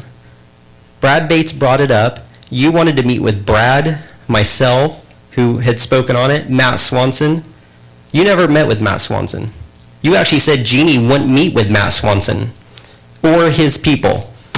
So there's some grudge there, and it's getting way out of hand as far as policy. I'm talking about setting policy. This is not just the statute. It's not, oh, we got to prioritize business over everything. Are you going to actually go through a real process? You keep saying just move on. And like what was brought up, what if it's built? Is there any extra work? If you add more ceramic tile to it, yeah, I'm going to guess there's going to be extra potential for damage. There's going to be extra material. There's extra maintenance, which who's going to pay for it? But all we're asking for is the discussion, and you say no one's brought this up. Formal request, the formal request. You know what else also use those terms, by the way? Farmer's market. There's no formal request, there's no formal process, and that just moved on too, and that was not good decision making. And all I'm asking for is that you consider it, because The person that you're saying, or restaurant, we're using that one restaurant. It could also be someone that could be across street. The building could be sold. But when are they supposed to come forward if they don't have a restaurant? I mean, what, you want them to do it right when they bought the building? I mean, $2 million doesn't just happen, but yet, oh, we got to move right now. You can't just give consideration. What's so immediate about getting the statute added on? And it has been discussed several times, and it has been brought forward and denied. And I'm asking for, when is the council going to consider the actual policy setting, like the Chamber of Commerce agreement, which we solved a lot of stuff getting that forward, and there were a lot of legalities involved. Have you guys had this test? Have you had the statute tested? People are talking about like you can just seat people around it. I am going to question that. And I'm going to question, I don't even know if it even is a health issue right now. But people brought the concern before you, and you won't even test it. So have you tested that statute? Because it has been brought forward, and it's been brought forward that's been used as a toilet, but no one wants to address that. And the issue that we're addressing is like the drain plug. 13 years, no drain plug, and everyone's asking like, oh, as the issues are brought forward, we address it. Really? It only got addressed when I put a live video of a city worker dumping it bucket by bucket, and it looked ridiculous. So I'm just asking that you take a step back and set the policy correctly. And you have a formal possible request. How much more do you want? If they don't have the thing ready, they don't have it ready. I'm not talking about that specific location, though. I'm talking about all of your policy setting with downtown. Are restaurants going to use the sidewalk? Is it the property owners who paid for it and pay to maintain it? Do they have the right to it? Or if someone plants something, it's just like squatting. Nope, we get that forever. So I ask for you not to just move forward with it. Let's do an intellectual policy setting decision here. Thank you. Whoa, while we're setting the record correctly, I believe you personally initiated a meeting between me and Mr. Swanson. I agreed to the meeting. Who showed up at that meeting? Do you remember who showed up at that meeting? You and I. Mr. Swanson is the one that did not show up to the meeting. So when you're sitting up here accusing me of not meeting with the gentleman that canceled the meeting himself, I say, get the record straight, okay? The 2 meetings he canceled. Yes, and previously to that, he set another meeting with me and one of his attorneys. He canceled that one as well. His attorney showed up. He did not. So I have never refused to meet with him, and I take offense to you getting up here and saying, I'm not going to call him. Why am I calling him? He wants to meet with me. Come on down. You said you had to go to City Hall and you couldn't make it. What did we talk about that? We met that day. We met. You and I met. And you told me he wasn't going to be over there, but I said, okay, anyway. So anyway, I'm not going to get into it. We're going to move on. Thank you. Okay. Okay. At this time, I'm looking for a motion. Before you go for a motion, can I just say something? Yes, ma'am. So I think 30 days is not harmful in any decision. And a vote of 30 days or 44 days is not a vote to move or not move it. We have to be better on our agendas. We're not posting in a timely manner, and nobody knew this was happening until, what, Friday? That's not due diligence. Nothing's going to change in the next 30 to 44 days. I say we hold off on the second portion of this just to make sure we've done our due diligence and not put ourselves spending more money that we don't have.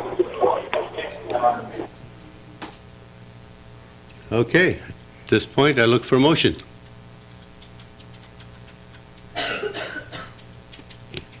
I guess I have a question for my colleagues, or actually more for the city manager. 30 days, yes, I understand that's going to put us right against the meeting. We have a very extremely hefty agenda, but we do have a special meeting before that. Is there room for compromise, I guess, is where I want to go. You could consider an authorization at this time with the proviso that no work be initiated or performed for a period of time. I don't know if that would kind of split it nicely or whether it's thrown out the baby with the bathwater, but you could address the issue, set a clock, get the clock started, and if nothing else changes between now and a 60-day period, let's say, or a 75-day period, you have not done something which cannot be undone. If we approve this as it is and work was done, there are concerns about, well, can you move it once these alterations have been made? How hard will it be? What will be the impact on the artwork? Things may happen between now and then that make you wish you had the time back. So you're looking for a compromise. That would be, I think, a compromise. I'll leave it to council to decide whether or not that's something that is that they'd wish to pursue. If I may, go ahead, Mayor. Mayor. Yeah, I was actually going to ask Mr. Sanchez to respond. Yes, Mayor. So something that I actually wrote out right now as I was listening to the conversation, and I know that Mr. Turlock was also discussing the 30-day. The compromise, as Mr. Lawton was saying, is potentially at the end of the motion, stating something like with work on the Califia statute not commencing for at least 30 days. Now, at that point, you will have received an actual application to relocate, and the council, that could be brought back to the council, or you didn't receive it and work could go on as planned, and the efforts for reaching the proper funding could continue. But again, adding something to the motion like that, I think that will also was with Mr. Swanson's representative here, again, with work on the Califia statute not commencing for at least 30 days, adding that to the first motion, I think would accomplish the 30-day window.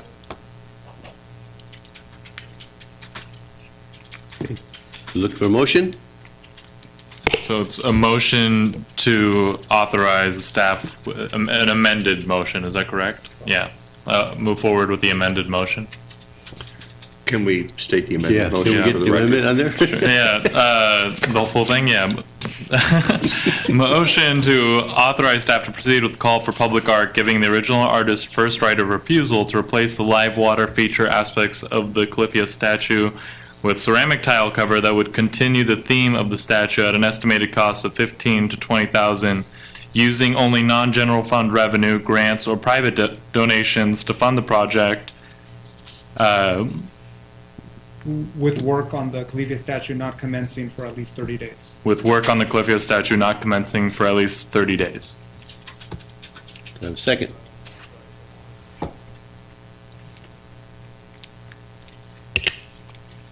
Do I have a second? Wait, did you just second? No, I said, do I have a second? Oh, I would like to ask a question about the motion first. Sorry. Is work going, the word work in that motion, is that going out to talk to the artist, asking them what I'm assuming, I think it's a she, the original artist, would be asking her what she wants to add? Is that what includes the word work? To be technical. See if my mic works. Oh. The intent was actually the work on the physical work on the statue, but as far as starting to potentially the fundraising or talking to the artist, I wouldn't consider that work on the actual, the physical work on the statue. I can totally get behind this. I view it as kind of a compromise. The only parameter, and I don't know if anybody can speak to it because it's so extremely hypothetical. But my concern is that if the artist says, she wants to, and I'm going to talk. I don't know anything about additional artwork or things like that. She wants to add, an extremely fragile component that will totally null our efforts to be able to leave room to opening the conversation of possibly relocating, if that's something that the will of the council, and later we have more information about what that really looks like. is that a possibility? I guess is my question. I would defer to Allison on that.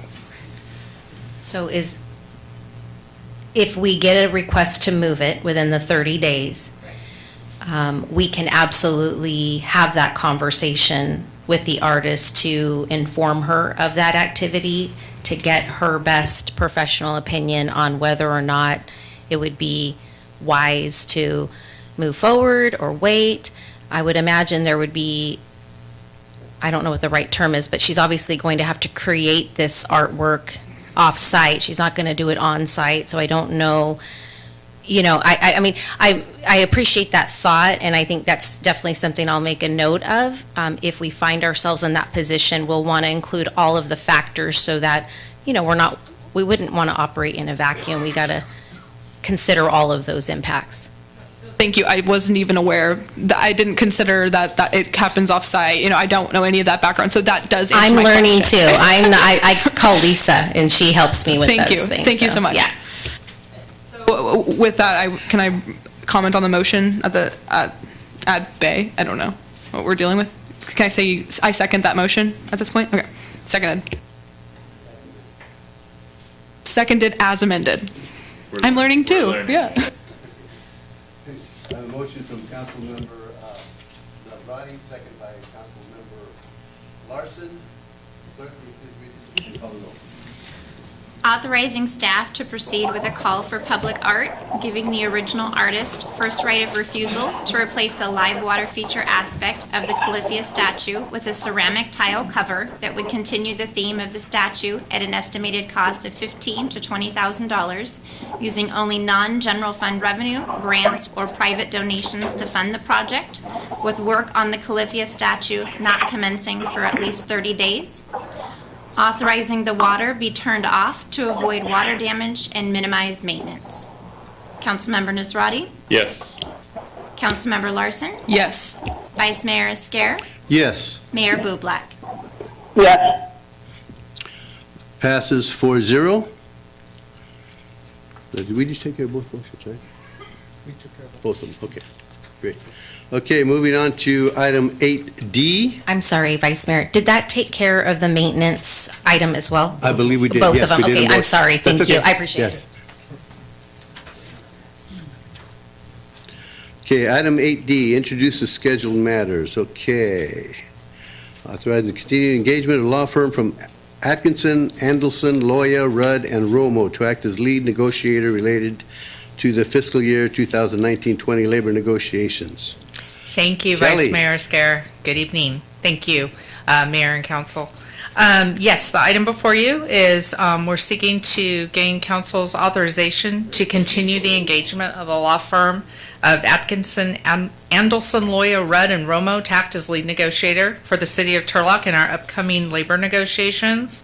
As of 6/30/19, all 6 of our collective bargaining groups, their agreements will all expire at the same time. And we will be inviting them all back to the table here in the next week or so to begin negotiations. This is going to be quite a process to have 6 tables going at once. And we are hoping, due to the success that the city had having Atkinson, Andelson, Loya, Rudd, and Romo during the fiscal year 17-18 and 18-19 negotiations, that council would be open to the continued engagement for the 19-20. There will be an impact to the general fund. We believe it will be approximately $60,000 for this fiscal year 18-19. So I am requesting authorization for appropriation from unallocated reserves. As the negotiations go forward, and then we receive the time accounting from the attorneys regarding which groups they're negotiating with, when those groups have employees that work for non-general funds, we will be able to go back and allocate those to non-general fund. It's just at this time, until we get there, we don't know how much that time's, what the time will be. So we'll be able to report back that to council too. I'd be happy to answer any questions anyone may have. Council, any questions from council? Seeing none, open to public participation. Any questions for Kelly? Mr. Puffer, step up. He wants to be our negotiator. No way. Bob Puffer, City of Turlock. Just a real quick question. And I guess it's kind of a city attorney. This isn't your firm, is it? Atkinson? Thank you very much.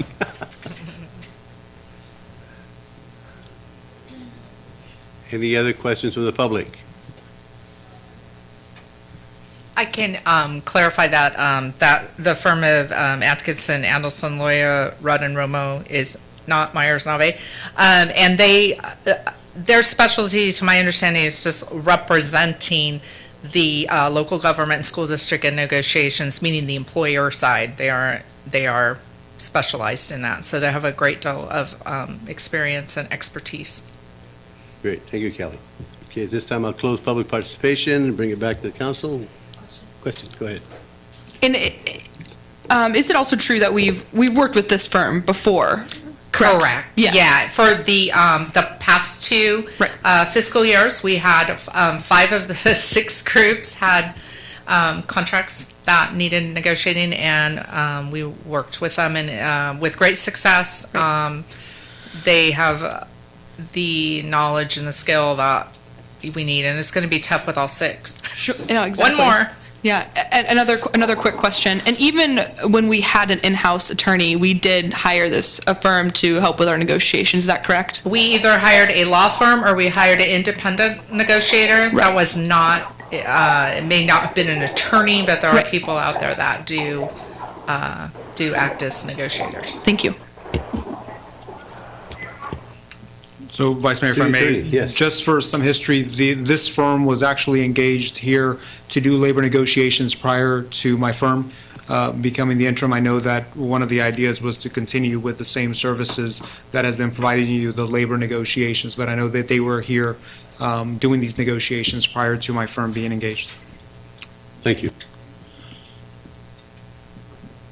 Okay, let's see, look for a motion. Motion to approve. Approve? Seconded. It's been moved, Councilmember Larson, seconded Councilmember Nazrati. Jennifer?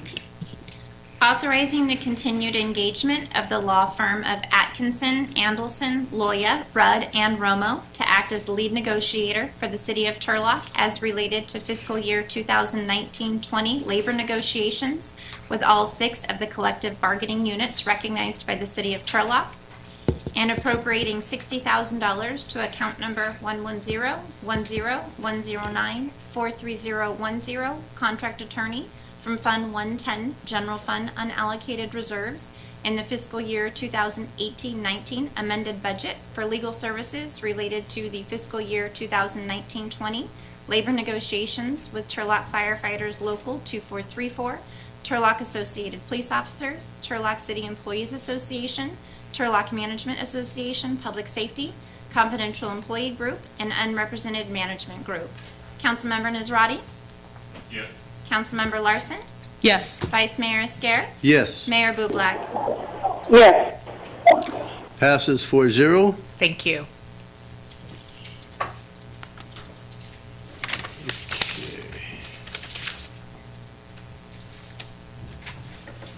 Good evening, Vice Mayor and Mayor in absentia and city council members. Oh, thank you, Jen.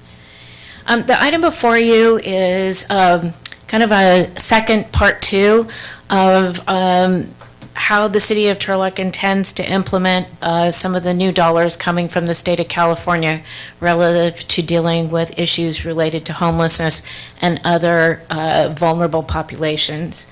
So the item before you actually is a request to enter into an exclusive negotiating agreement for 2 properties that the city currently owns that we would like to offer up as in a development agreement with the Stanislaus County Housing Authority.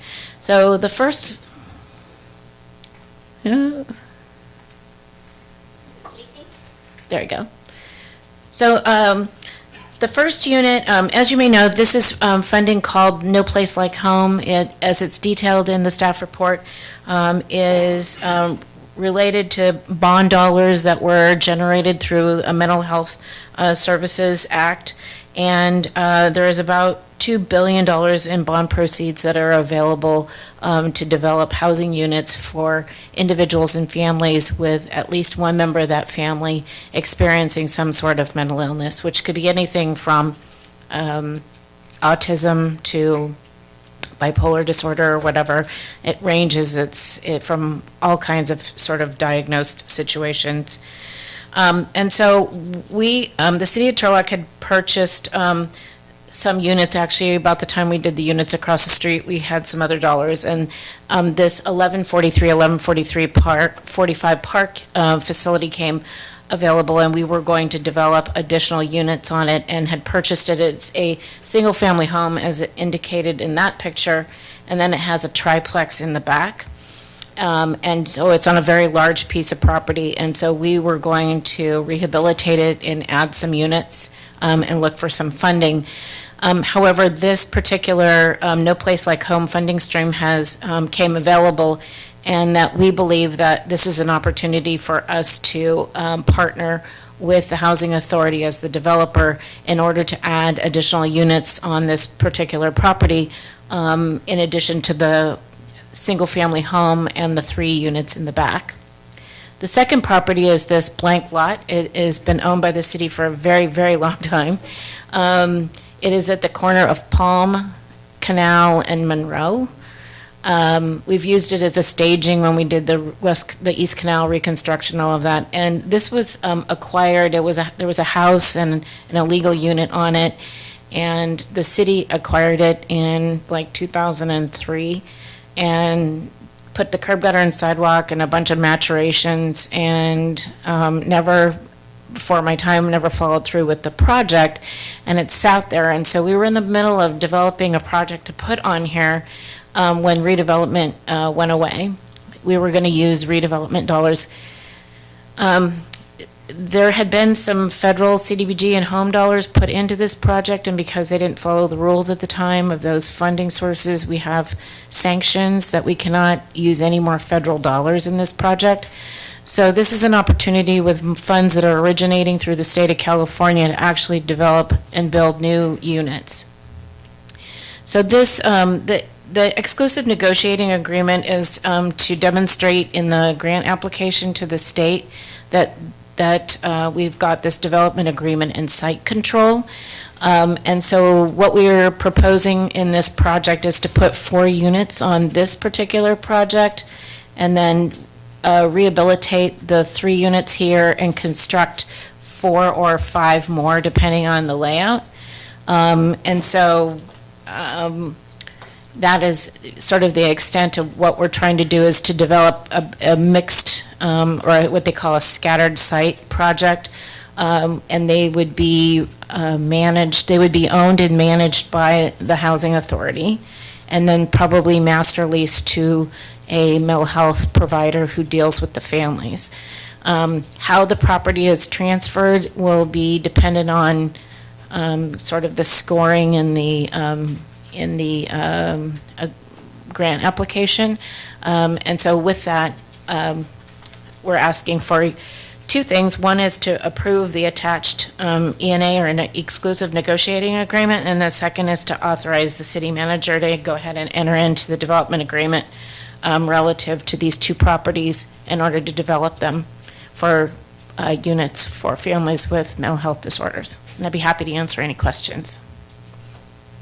Mayor, I just want to clarify that there'll be no further city money used on this, correct? No.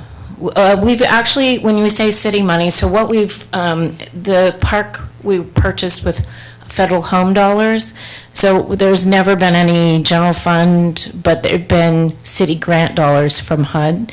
But I don't anticipate, well, I'm not even completely sure, Gil, but we may or may not, depending on how the scoring works, we might put some additional home funds into park, but we will not be able to put anything into the Palm parcel. But any further dollars committed would be federal grant dollars.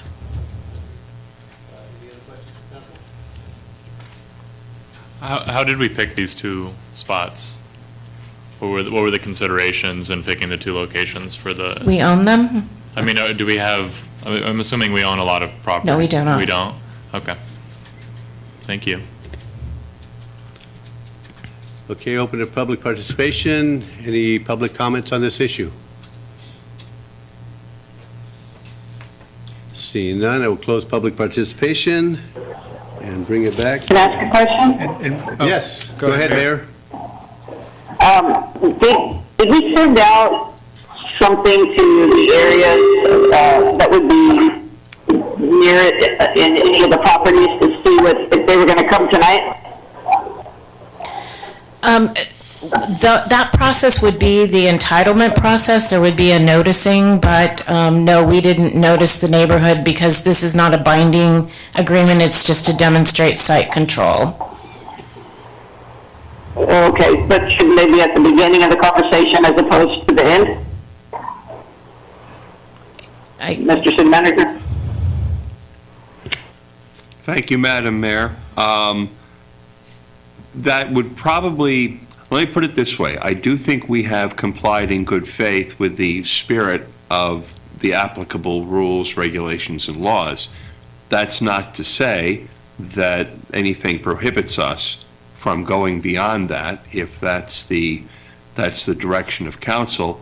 I would hope that such a consideration would be part of a policy decision, and that it be applied equally under similar circumstances if they arise again. So it's certainly something we can have on the table for discussion.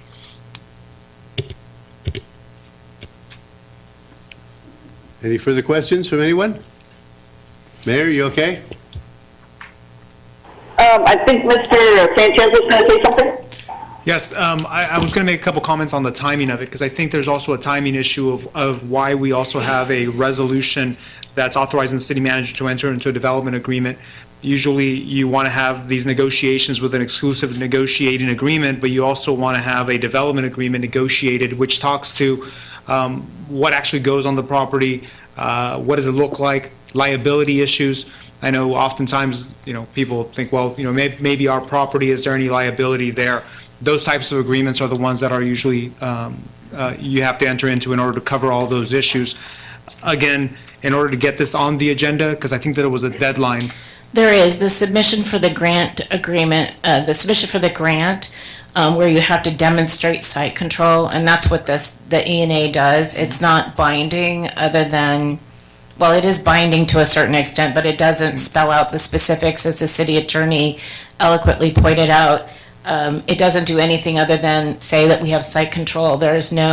We haven't gotten to the part about exactly what those units look like, who exactly, other than they have to qualify under MHSA, but other than that, it's a pretty preliminary stage, so there certainly is an opportunity to loop adjacent folks back in. We've had some conversations informally with the neighbors on Park, because the next door is an apartment complex. It's a 2-story apartment complex, actually owned by a former council member.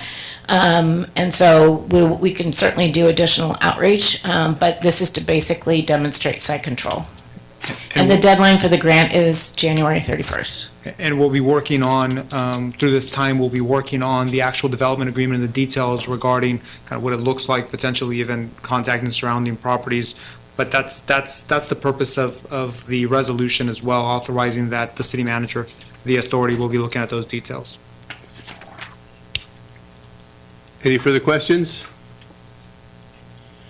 Okay, it looks like we can take the motion and resolution at the same time, so what's the pleasure of the council?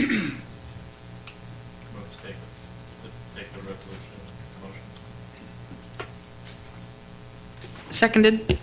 It's moved, Councilmember Nazrati, second, Councilmember Larson, approving the exclusive negotiating agreement between the City of Turlock, the Housing Authority of Stanislaus County. Clerk, would you read back the motion and resolution? Approving the exclusive negotiating agreement between the City of Turlock and the Housing Authority of Stanislaus County, and authorizing the city manager to enter into and sign development agreements and related documents relative to the award of the California Department of Housing and Community Development No Place Like Home program, funding for the development of the two sites in Turlock in order to effectuate the development of 513 North Palm and 1143 Park Street for permanent supportive housing. Councilmember Nasrati?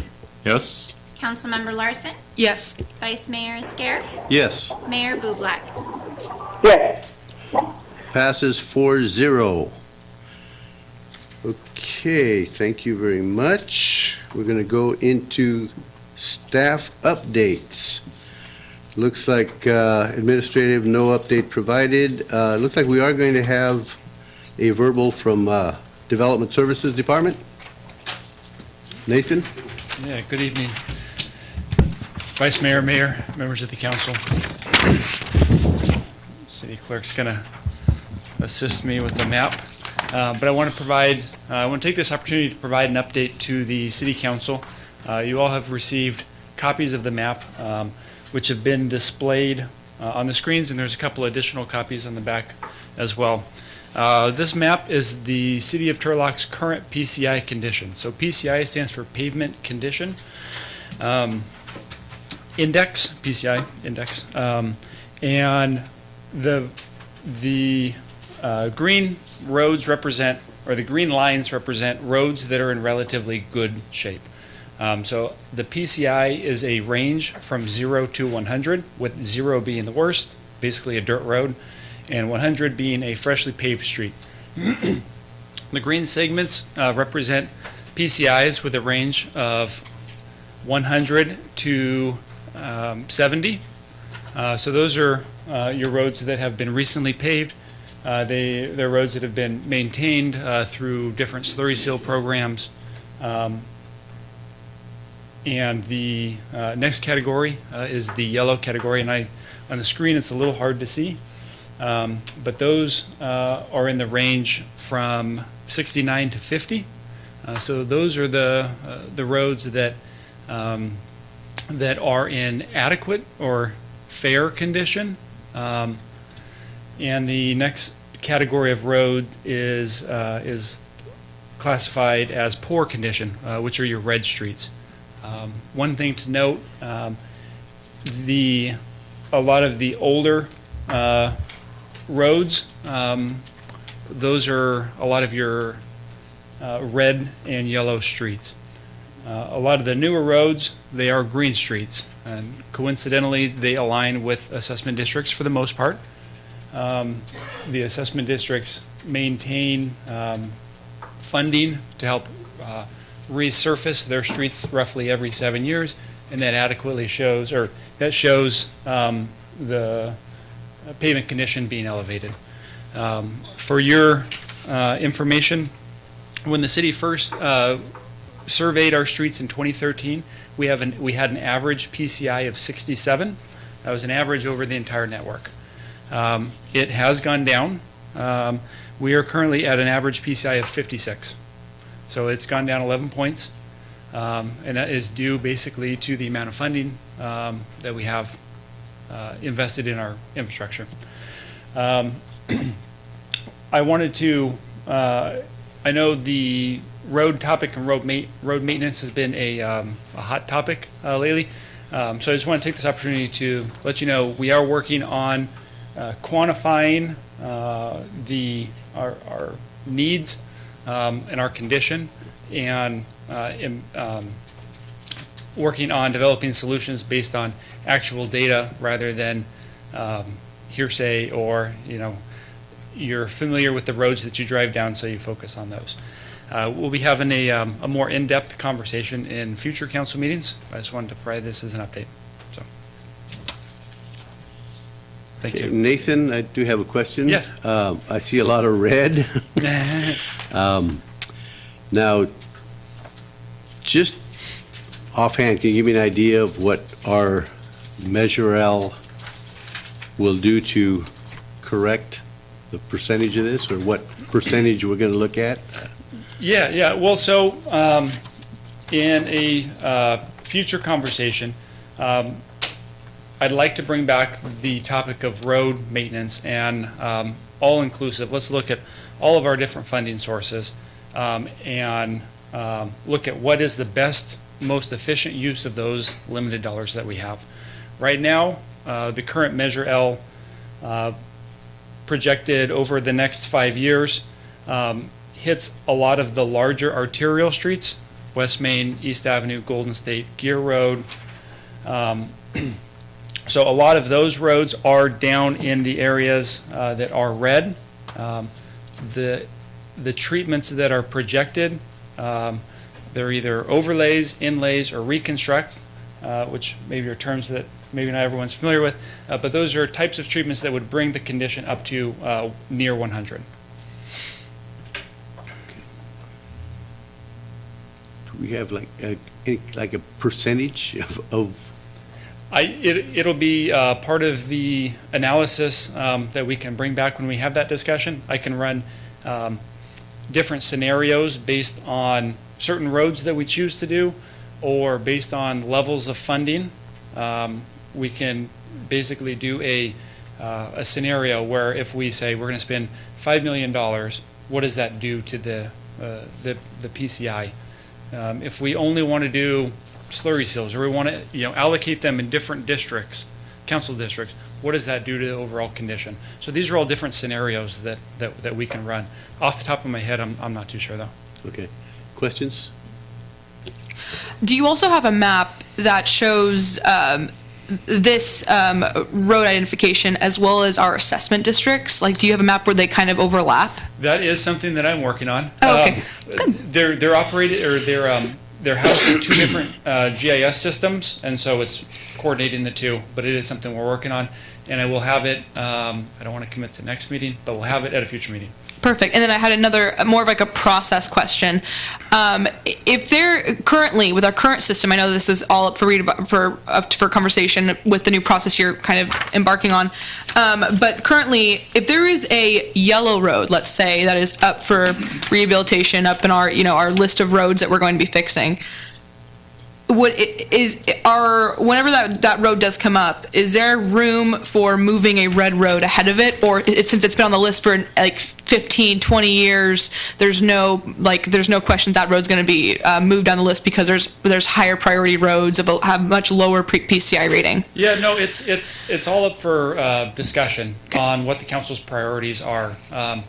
You can choose to embark on different treatments that maybe address roads that are a lower PCI, or maybe we can choose to embark on preserving what we already have, doing more slurry seals and stuff, and maintaining a lot of the green, maybe in yellow streets. Sure.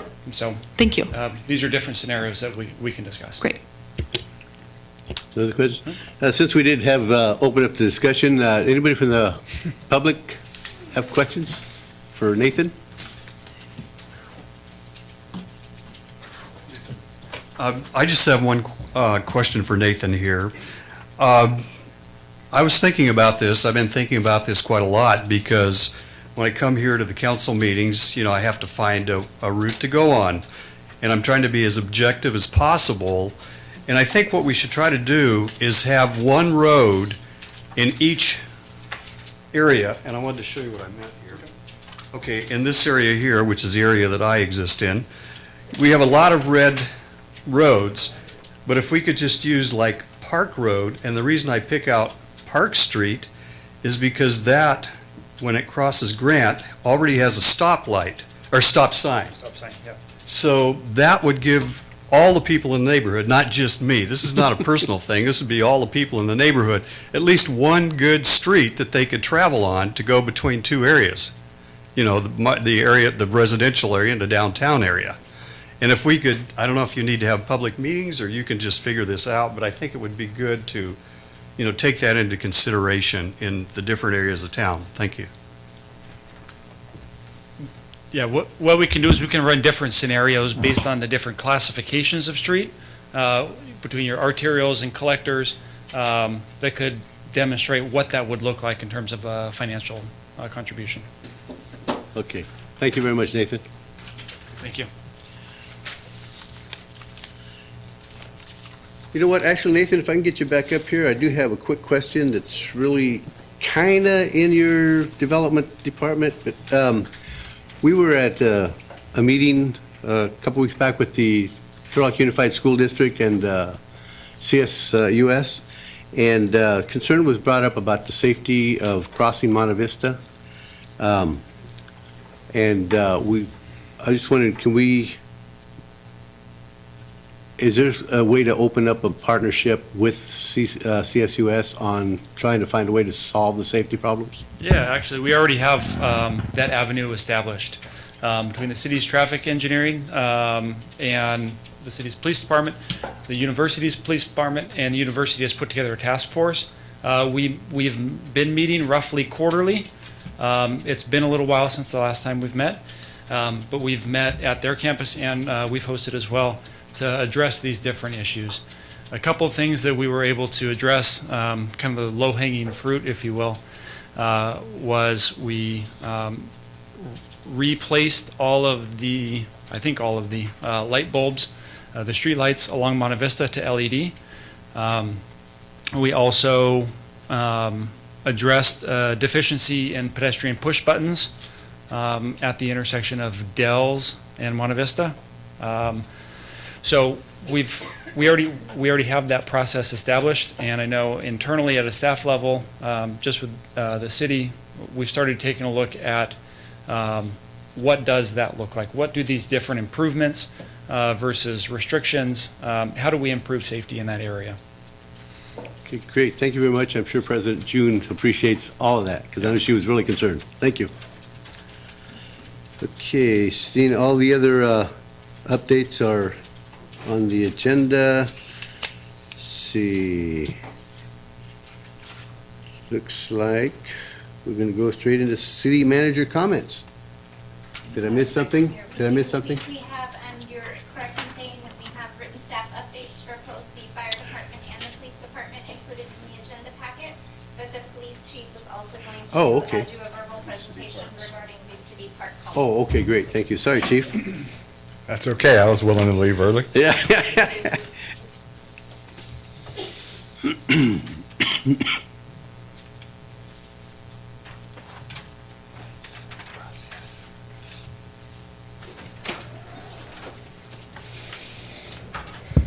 Mayor, hopefully you're not too cold, Vice Mayor, council members. So before you is the City Parks calls for service analysis. Back in July, we changed the hours of the City Park to dusk and dawn, and this is the report we said we'd bring back, an analysis, the council you have there in front of you. So basically, we've run the reports, and according to the reports, the easiest way to look at it is in the first column where you see 2017, 2018, W means with extra patrols. And then you'll see the next set of columns after that is no extra patrols. And the reason you see the difference there is I wanted you to see the efforts that were put into the parks by staff both before and after the change of hours in the park hours. So we've always been out there is what I want to show you.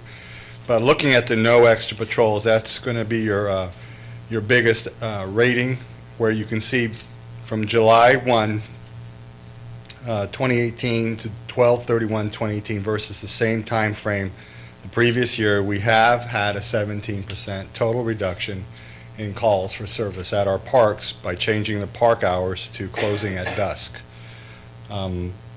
So it's pretty self-explanatory. If you look at the extra patrols, you'll see a 40% reduction, but that's taking into consideration extra patrols, and we actually have dropped down in our ability to do the extra patrols, so that's where you see the difference between 40 and 17%.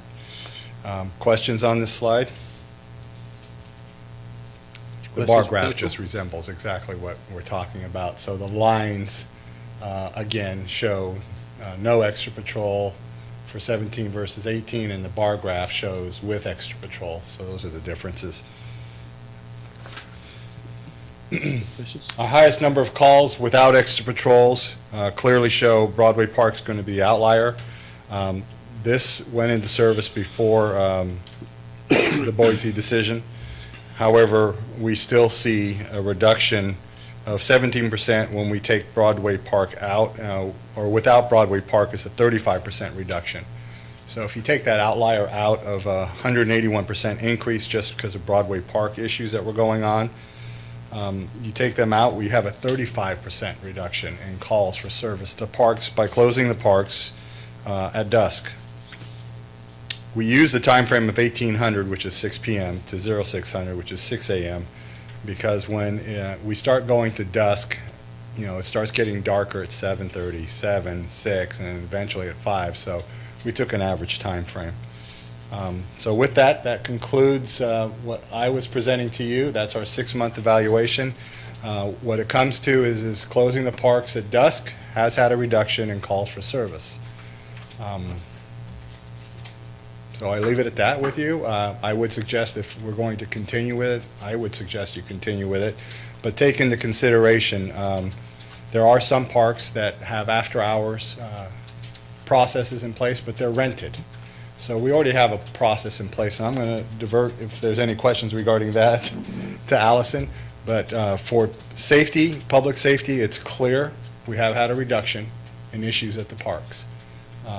There may be a question in regards to Summer Fair Park, which is the fairgrounds. We've had, in the last couple of years, several robberies out there. Donnelly Park itself had, unfortunately, an incident where an individual died because of an attempted robbery. But those are outliers. And in order for me to give you a good research data on Summer Fair Park, the fairgrounds, I would need to do at least 5 to 10 years of fairground activity, and that's not available. So with that, any questions? I just have one question. This was as a result, and forgive me for not memorizing the historical context, this was as a result for the last city council approving the Dusk Till Dawn, and then there was forgive me if the term was pilot program? Is this kind of the findings of the first 6 months? Was this a part of the motion? It was an emergency council meeting brought forth by the previous mayor. Right. Where he attempted to address 3 parks. Right. So that's where it came out. And then the request was for you to come back in 6 months and kind of give us this. That's correct. Okay. Come back in 6 months, let you know whether it's been successful or not. Great. So that's what I'm doing, and I guess it's your policy, whatever you folks choose. I know the director, Van Gilder, has the authority under municipal code to change hours, close parks, et cetera, right, on a case-by-case basis, but the hours of the park are actually in the municipal code. So you don't need to get up if you don't want to, but it's up to you. Are we okay? Thank you. Oh. Chief, thank you for that information. And I think that, depending on how council chooses to proceed on this matter, we would need to if council were to choose to keep this permanent, right now we have temporary signage at locations, things of that nature, and so there are some housekeeping items that would need to be addressed, as well as taking a look at the code and seeing if there are any updates that need to be made. So I appreciate the efforts that the chief has made and his team, and we're happy to take any direction that council sees fit. Also available for any other questions? No more questions for Chief? Okay, thank you, Chief. Okay. Okay, City Manager, now you're up. Thank you, Mr. Vice Mayor.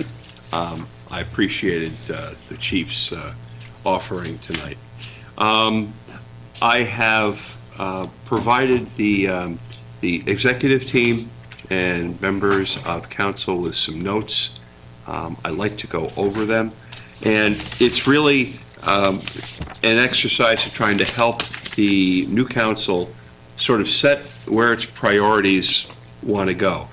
I deal primarily with the process, making sure that things are done efficiently, effectively, that you get good information from staff. We, in the staff side of things, you give us the what, we give you the how. And I'm trying, what I've got here is basically an expression of kind of the how for the next 6 months or so. These are issues, these are procedural things, process matters that I think it'll behoove council to engage on. The great thing is we're going to have a third new council member in a couple of weeks, And that gives us the opportunity to revisit a lot of things from a fresh perspective. So to a little background, Turlock has long been envied by other cities here in the valley because of our fiscal prudence, our planning, and our sustainability. Great workforce, outstanding managers, dedicated department heads, and we kind of took a little bit of a pasting after 2008 during the recession and the reduction in property values. Fast forward 10 years. In the last couple of years, there have been some decisions made at the council level, sometimes not consistent with the recommendations of staff. And so council committed to ongoing and non-recurring expenses. In some cases, the revenue and expense adjustments and the general fund impact, I think, may not have been fully engaged and fully considered. And I think in some areas, there was a specific decision to kick that down the road to, well, we'll deal with it in the 18-19 mid-year budget. So there's a cumulative effect. The structural deficit that has been created within the 18-19 budget, which will at a minimum, if nothing has changed, will also carry over into 19-20, is about $3.2 million. That's based on the unaudited figures. We've kind of closed up the 17-18 fiscal year, but we haven't had the auditors in yet. So that's $3.2 million to the bad. The for 18-19. The total deficit is about 3.8 million in 18-19. The 700,000 of non-recurring spending. The general fund balance began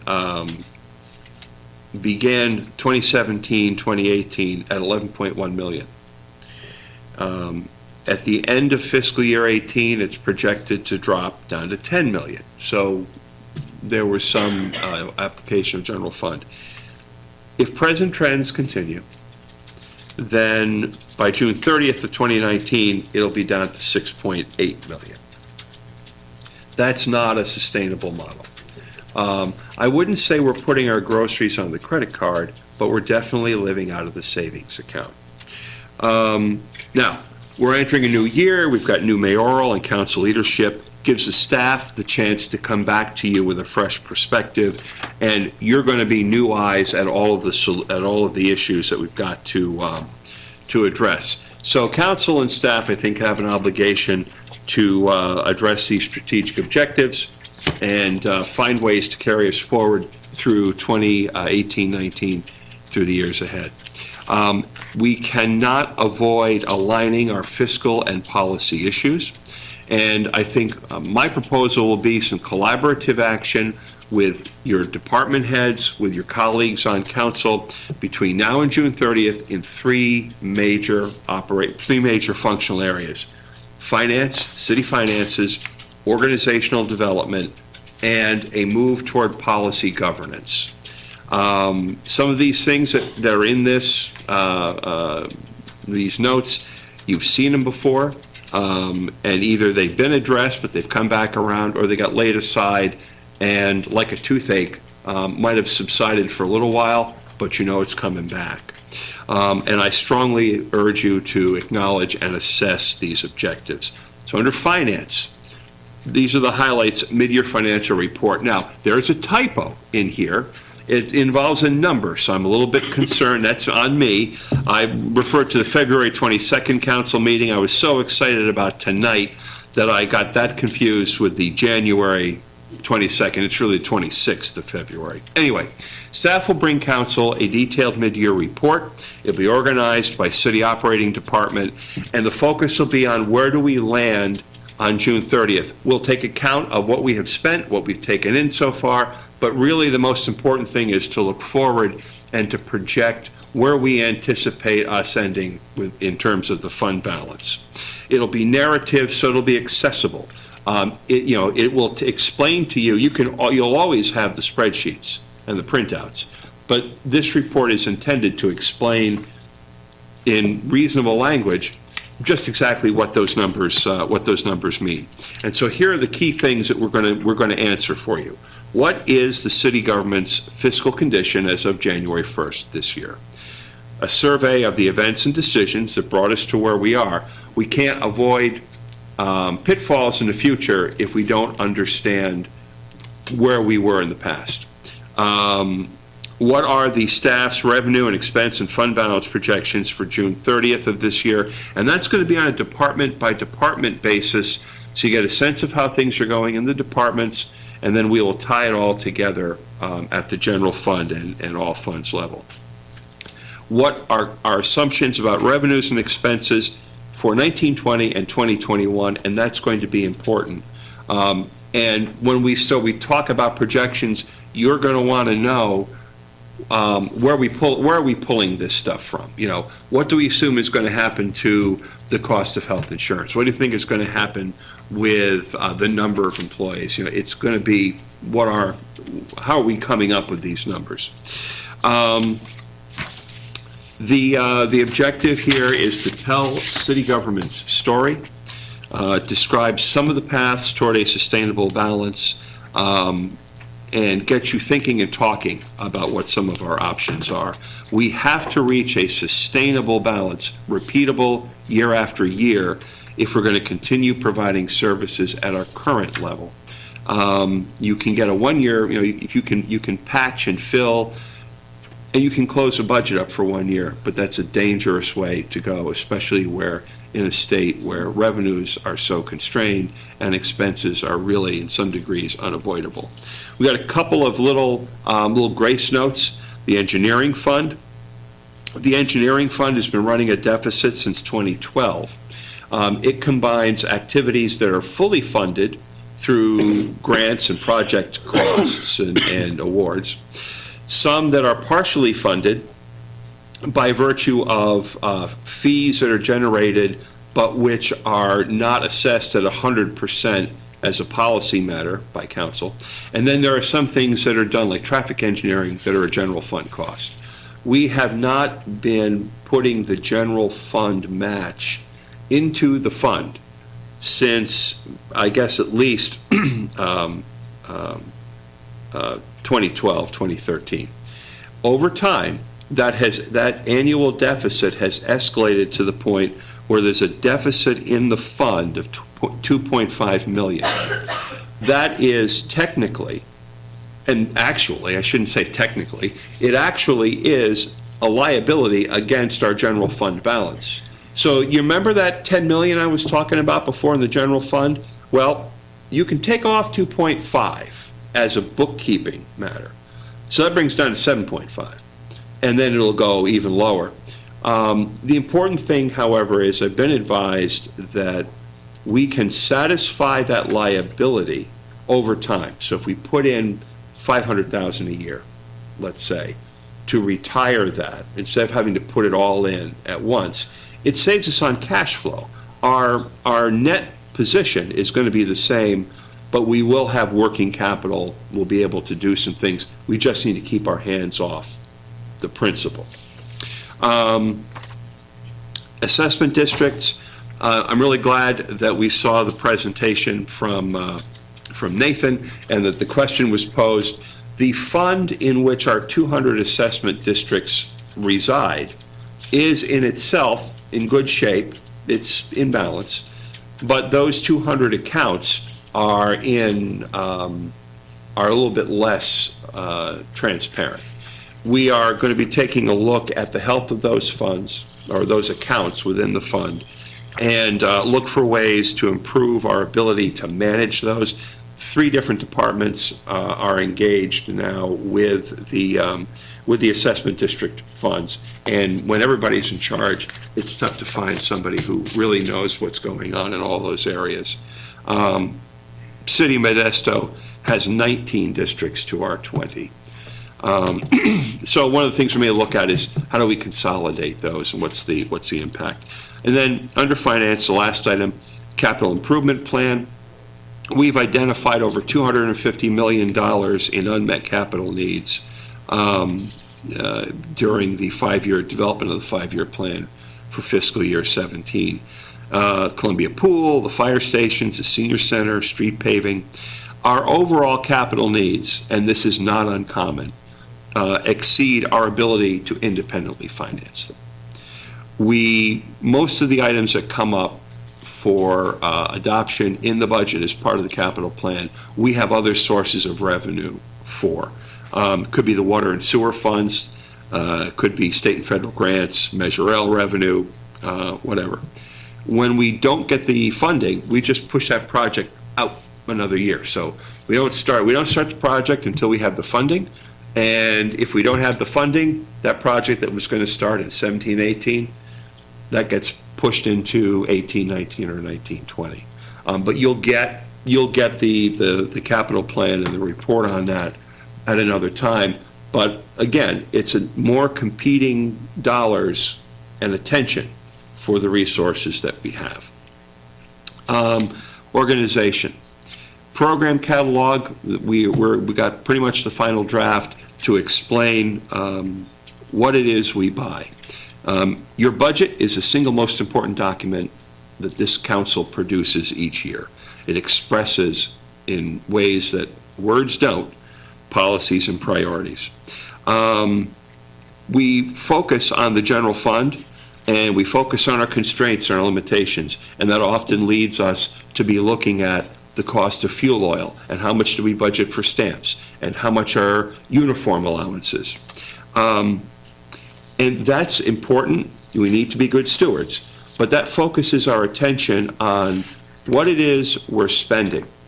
And I'm hoping with the program catalog that we focus as much on what it is we're buying. What does the city do? How much does it cost? What are our functions and our operations? How do they relate to each other? It is essentially a guidebook to walk you through what your city government does. And it'll show you the activities by type. Legal authority, is it mandated? Is it discretionary? What happens if we stop doing it or we do less of it? The important thing, I think, with the budget and any changes that will need to be made, my primary concern must be the impact on the residents and the services we provide. We have to look outward when we recommend these changes. And then beyond that, there are a couple of other minor items, but I want to go to collective bargaining. And as Kelly noted, we're going to be having our bargaining agreements expire June 30th. Because of the number of expiring agreements and the issues in terms of finances and operations, the city's financial conditions, your executive team is going to be putting in the highest levels of effort and engagement. City manager's office will collaborate with internal and external entities to develop effective, sustainable, and modern employee health care options for consideration. That was one of the reasons that all of the agreements were managed down to come up for a renewal or negotiation at the same time, so that we could have a unified solution.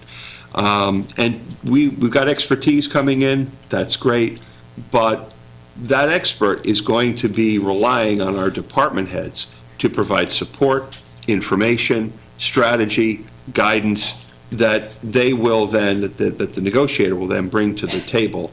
We provide the local color, the conditions on the ground. And so their work won't stop, it's going to continue during the process. Policy governance, and this kind of gets to the relationship between council, the elected officials, and the city manager and the department heads who carry out the work. You're in charge of the what. We come back and give you the how. I can't put a sharper point on it. We've had discussion of a lot of ideas, a lot of proposals. I would ask everything that we do under policy governance be focused on and I'm gonna allude, I think Mr. Franzen probably wouldn't think too differently of what I'm about to say. Define success. What is it we hope to see in a particular situation? From that, you work backward with building your policy to get the results you want. I think in the last 6 months, we spent time on some big issues, kind of going from one situation, one crisis to another, trying to do the best job we can as we go along, getting really good performance. But even as you're doing this, you're asking yourself, this is in service to what? What's going to be different 6 months or a year from now? So policy governance helps the council decide what's important and how will we know we've succeeded. And you can always go back and change it once you've had some experience. But having a vision which says, what is this city going to be? What do we want it to be? Not tomorrow, but 10 years from now, 20 years from now. What do we wish to become? For what do we wish to be known? The mission statement will say, what is our contribution? Who do we serve? Value statements, how do we measure each other? What expectations do we have? How do we hold ourselves accountable? And I'm going to propose that we, once the new member is seated, we schedule a session to do two things. Special session, preferably maybe on a Saturday, to do new member orientation. It wouldn't hurt for all of us to be there in solidarity. And then a mission, vision, and values retreat, facilitated. And let's get these on the table. These are not things that are going to change with new council and new council members. Vision, mission, values exist on a plane high enough that they should be enduring. Later on, we'll have a strategic plan, and that changes. That's got to be monitored on a quarterly basis. It's got to be things that are important to you, to the community, to the department heads that we can do. We only have a limited amount of resources. If we have a strategic plan, I'm sorry, but your manager, department heads are going to be able to say to somebody who comes in, that's a great idea. Unfortunately, we're kind of booked up over here with all the things that have been fleshed out and put forward in that group setting. But it might not be a bad thing to bring up the next time we have a review. I mean, there are going to be significant commitments of time. Let's understand what we're asking of our departments. And so I think as we look forward, that's going to be kind of the meat of what we're working on. We have to grab this stuff and wrestle it to the ground. I think the meeting on the 1st, I think this have been thinking about a meeting on the 1st following the interviews. At that meeting, we'll talk about when do we meet next. The mid-year will be on the 26th of February. I did get that right down here. And I'd like to get the mission, vision, values, and orientation in between the 1st and the 26th, hopefully with as much lead time to the 26th as possible. So that's, I appreciate your time on this. It's really important for us to set this table. I want to thank the department heads. I own this. All the mistakes are mine, but I benefited from circulating it to them, getting their comments, and I think I incorporated quite a few of their suggestions. And I will share all the credit, and I will take all the blame. Thank you, City Manager. Okay, non-agenda items, we have none. So let's see, we're going to go to matters too late for the agenda.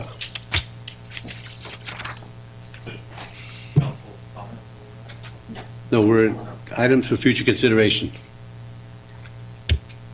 Seeing none? Oh, yes? I have a few things here. In going down to the League of Cities event last week, we got to talk to some fellow council members, and one of the things that was brought up by Dan Ariola, who's the council member over at the City of Tracy, that they brought forward a resolution that I think would be good for our city to also take on. They did an extended timeline and waiving of city utility fees associated with any of our residents affected by the government shutdown. This is something that I don't think would have a big financial impact on our city and the utilities and the kind of offering that we could give to our residents that are impacted by this. That's item number one. I'm curious, these items that I bring up, how do we get them onto the agenda? Do I ask if there's other members of council that would like to see it as well? I think that would probably, it'd be helpful to have just a little bit of a discussion, not an extensive one, to get a sense of where your colleagues are on this. I appreciate bringing this up here, so I, as the manager, can get a sense of the level of interest before I ask staff to, to start investigating things. So, we can work forward that way. Am I, okay. So. You guys have any interest in exploring this and asking the staff to see if this is something that we could offer our residents? Cool. Could you go over exactly what, so they, Yes. So basically, if a resident in Turlock that's using our services is impacted by the shutdown, is not getting a paycheck, they bring in some sort of verification, some way to identify that they've been impacted. We can exclude extending the deadlines for them to make payment and then waiving any late fees associated with the because of their impact. So would this be, I'm sorry to call you. No. Would this be directed toward things like water bills, Yeah. garbage? It's not related to any kind of development fees, any Correct. kind of, any other Okay, yeah. optional stuff? We're talking about some direct service. Yeah, correct.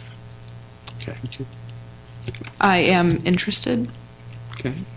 Yeah, I would like to see that come forward. Okay, and that's from the city of Tracy. They're doing it now, correct? Yeah, That'll they make put the it. resolution forward and it was, I think, unanimously approved. And this is essentially like for federal employee, people who are. Anyone that's not receiving a paycheck Okay. because of the shutdown. And then I got a couple things here. So I know about last month, Councilman Askew, you brought up your desire to move forward on the discussion of our policy on cannabis. I've had a lot of members of the community reach out to me about that. They want to know what is our direction as a city. We've had some businesses reach out to me that have some plans. We've got a new council here that I think that at minimum we should bring it forward and see where we land, see what we want to do going forward. I totally second that interest, but also with in my opinion, with the understanding that we have a pretty hefty, I guess, month, yes, when, especially with the new council member, things like that, but I think it's extremely important to move on this, especially with the full council. I actually had it on my, I hijacked. you did, but that's okay.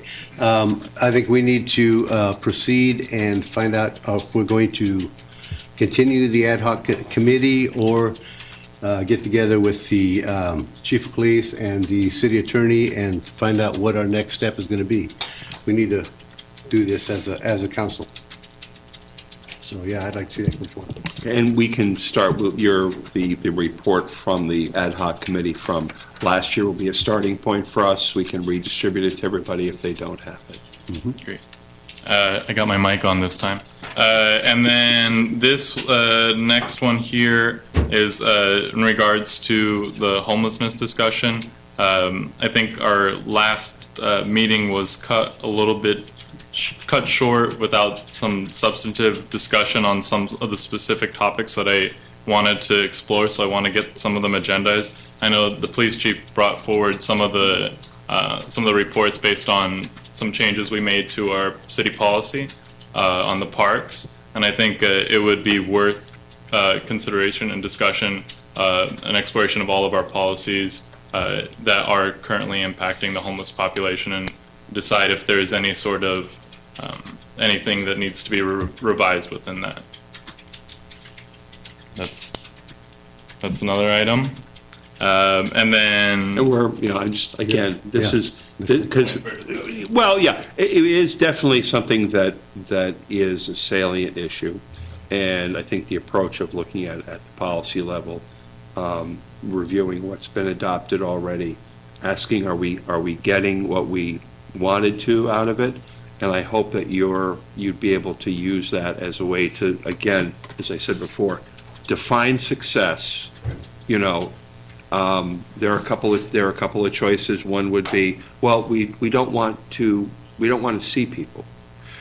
That's one definition of success. Another definition of success would be, we'd like to get X number of people into program Y or into housing Z. That's a little bit, so we'll bring back the policies. We can provide you with that, but as you have that conversation, it's going to be helpful to say, what do we want to be? What do we want to do? And then we work backward from that to support you in crafting the policies that will achieve those goals. Andrew, I'm just kind of curious now, would that, City Manager, would that be something that we would do at a regular council meeting, or would that be a special meeting? To me, it sounds like something that we might want to consider a special meeting. We have been holding, special workshops on this, and I don't see why we couldn't continue in that vein if it's council's will. And we don't have any competition for the time. It's a complex issue. Mm-hmm. There are a lot of funding streams, state, federal, some degrees county. Most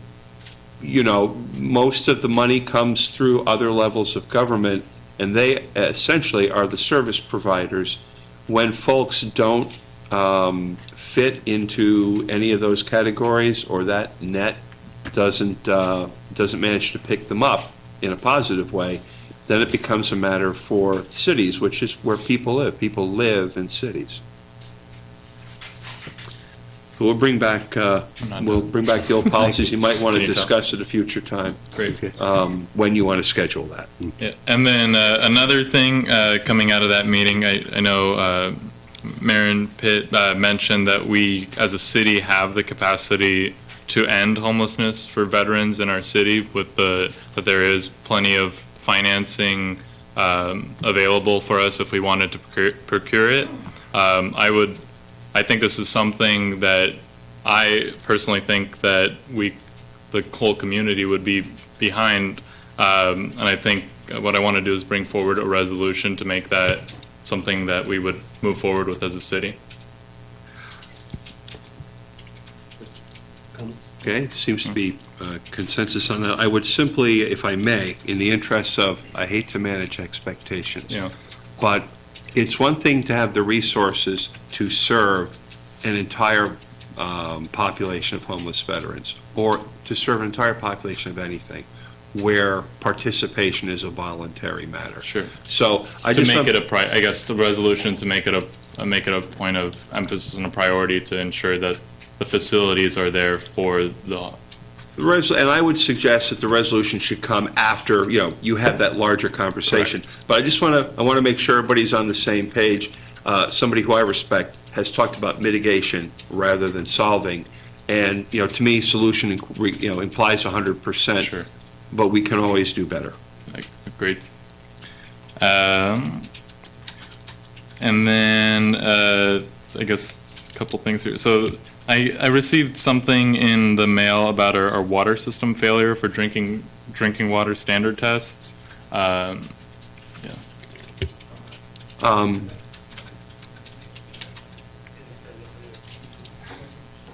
While Michael's coming up, I think maybe that they've raised the standards rather than our quality has declined.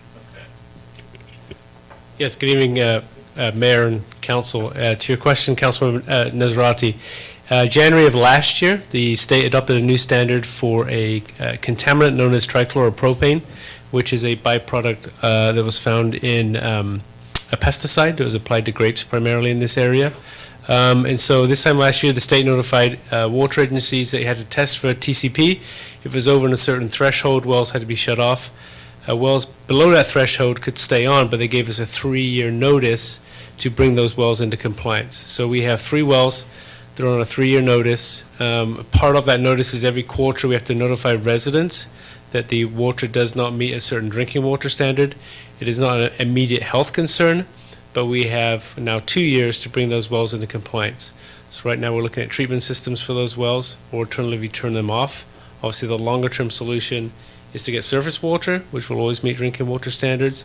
We also have 2 wells that this time last year we shut off right away because they exceeded the higher threshold. One of those wells, well 8, you'll see on a future council agenda item, we're going to install a treatment system at the wellhead to treat that contaminant and put it back in the system, and will meet the standards. So unfortunately, you being newer to the council, you haven't kept up on, haven't been availed of this news, and at the next council meeting, one of my goals was to provide you an update on our water system, where we are, the various issues, that type of thing. Okay, thank you. Last thing here, I know that there's a mandate at the state to ensure that we're meeting the requirements for affordable housing. They're pushing it down to the city level to make sure that we're filling that need. I kind of wanted to know how we've done on that, looking back, and then how we're going to be filling that requirement going forward. I know that there were some things brought forward today for the No Place Like Home. Those are some certain number of units. I want to know, what is it that the state is going to be expecting of Turlock to add for affordable housing units, and how we're going to be fulfilling those requirements. Yeah, if I may, one of the things that this council will see is an annual report on our housing element. That comes before council, has for the last, 25 years, it has been a requirement. And in order to be even eligible for some of these funds, your housing element has to be compliant in terms of its annual reporting. So the council will see on an annual report based on what you have in your general plan and what you've been able to do in terms of moving forward with different levels of residential development. So that's something that is already in the annual calendar that you will see. And Maren, even though we don't have the next year's report in, we can provide the councilman with the most recent full report, just to get a sense of where things are. Absolutely, we'll have staff actually email you out the last report. And we have our application going in for TCAC funding in March for the second phase of Avena Bella, which will be 60 more units. So we're stellar stars with the state compared to a lot of our neighboring jurisdictions.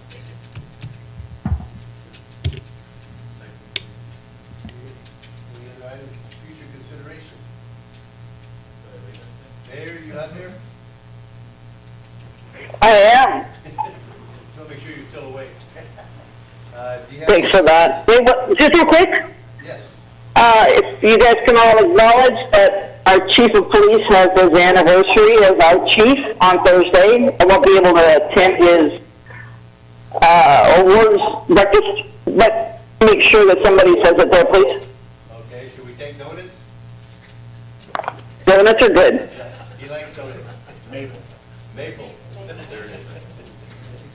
Okay, moving on to council comments.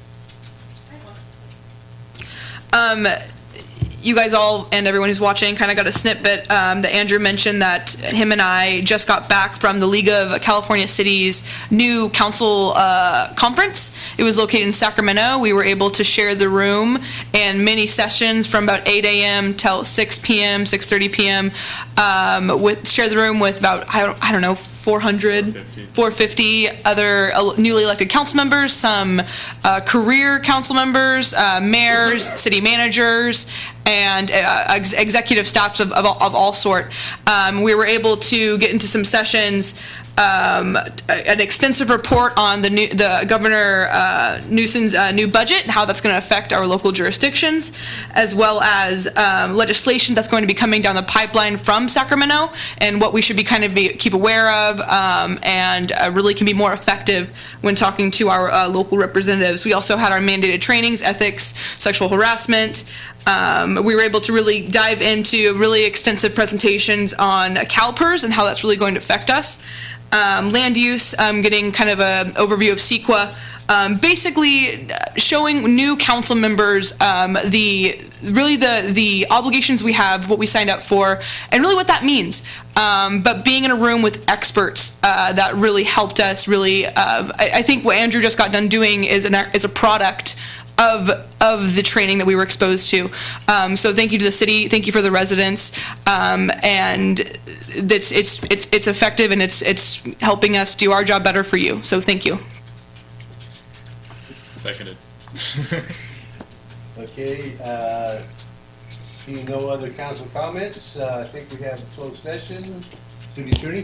Vice Mayor, yes, we do a few items on the closed session agenda. Conference with legal counsel, anticipated litigation. There's 3 cases, public employee appointments, and that's pursuant to Government Code 54957B1 for city attorney. Also, conference with labor negotiators pursuant to Government Code 54957.6A, and the agency negotiator, mayor, unrepresented employee, city attorney. Okay, now, we don't need a motion to close session, right? We do? Motion to adjourn. Okay, so then we'll need, entertain a motion. A motion to adjourn, is that it? Is that what we're doing? Yeah, motion to adjourn to closed session. Seconded. It's been moved by Councilmember Nazrati, seconded by Councilmember Larson to adjourn the closed session. All in favor? Aye. Aye. Thank you, Turlock.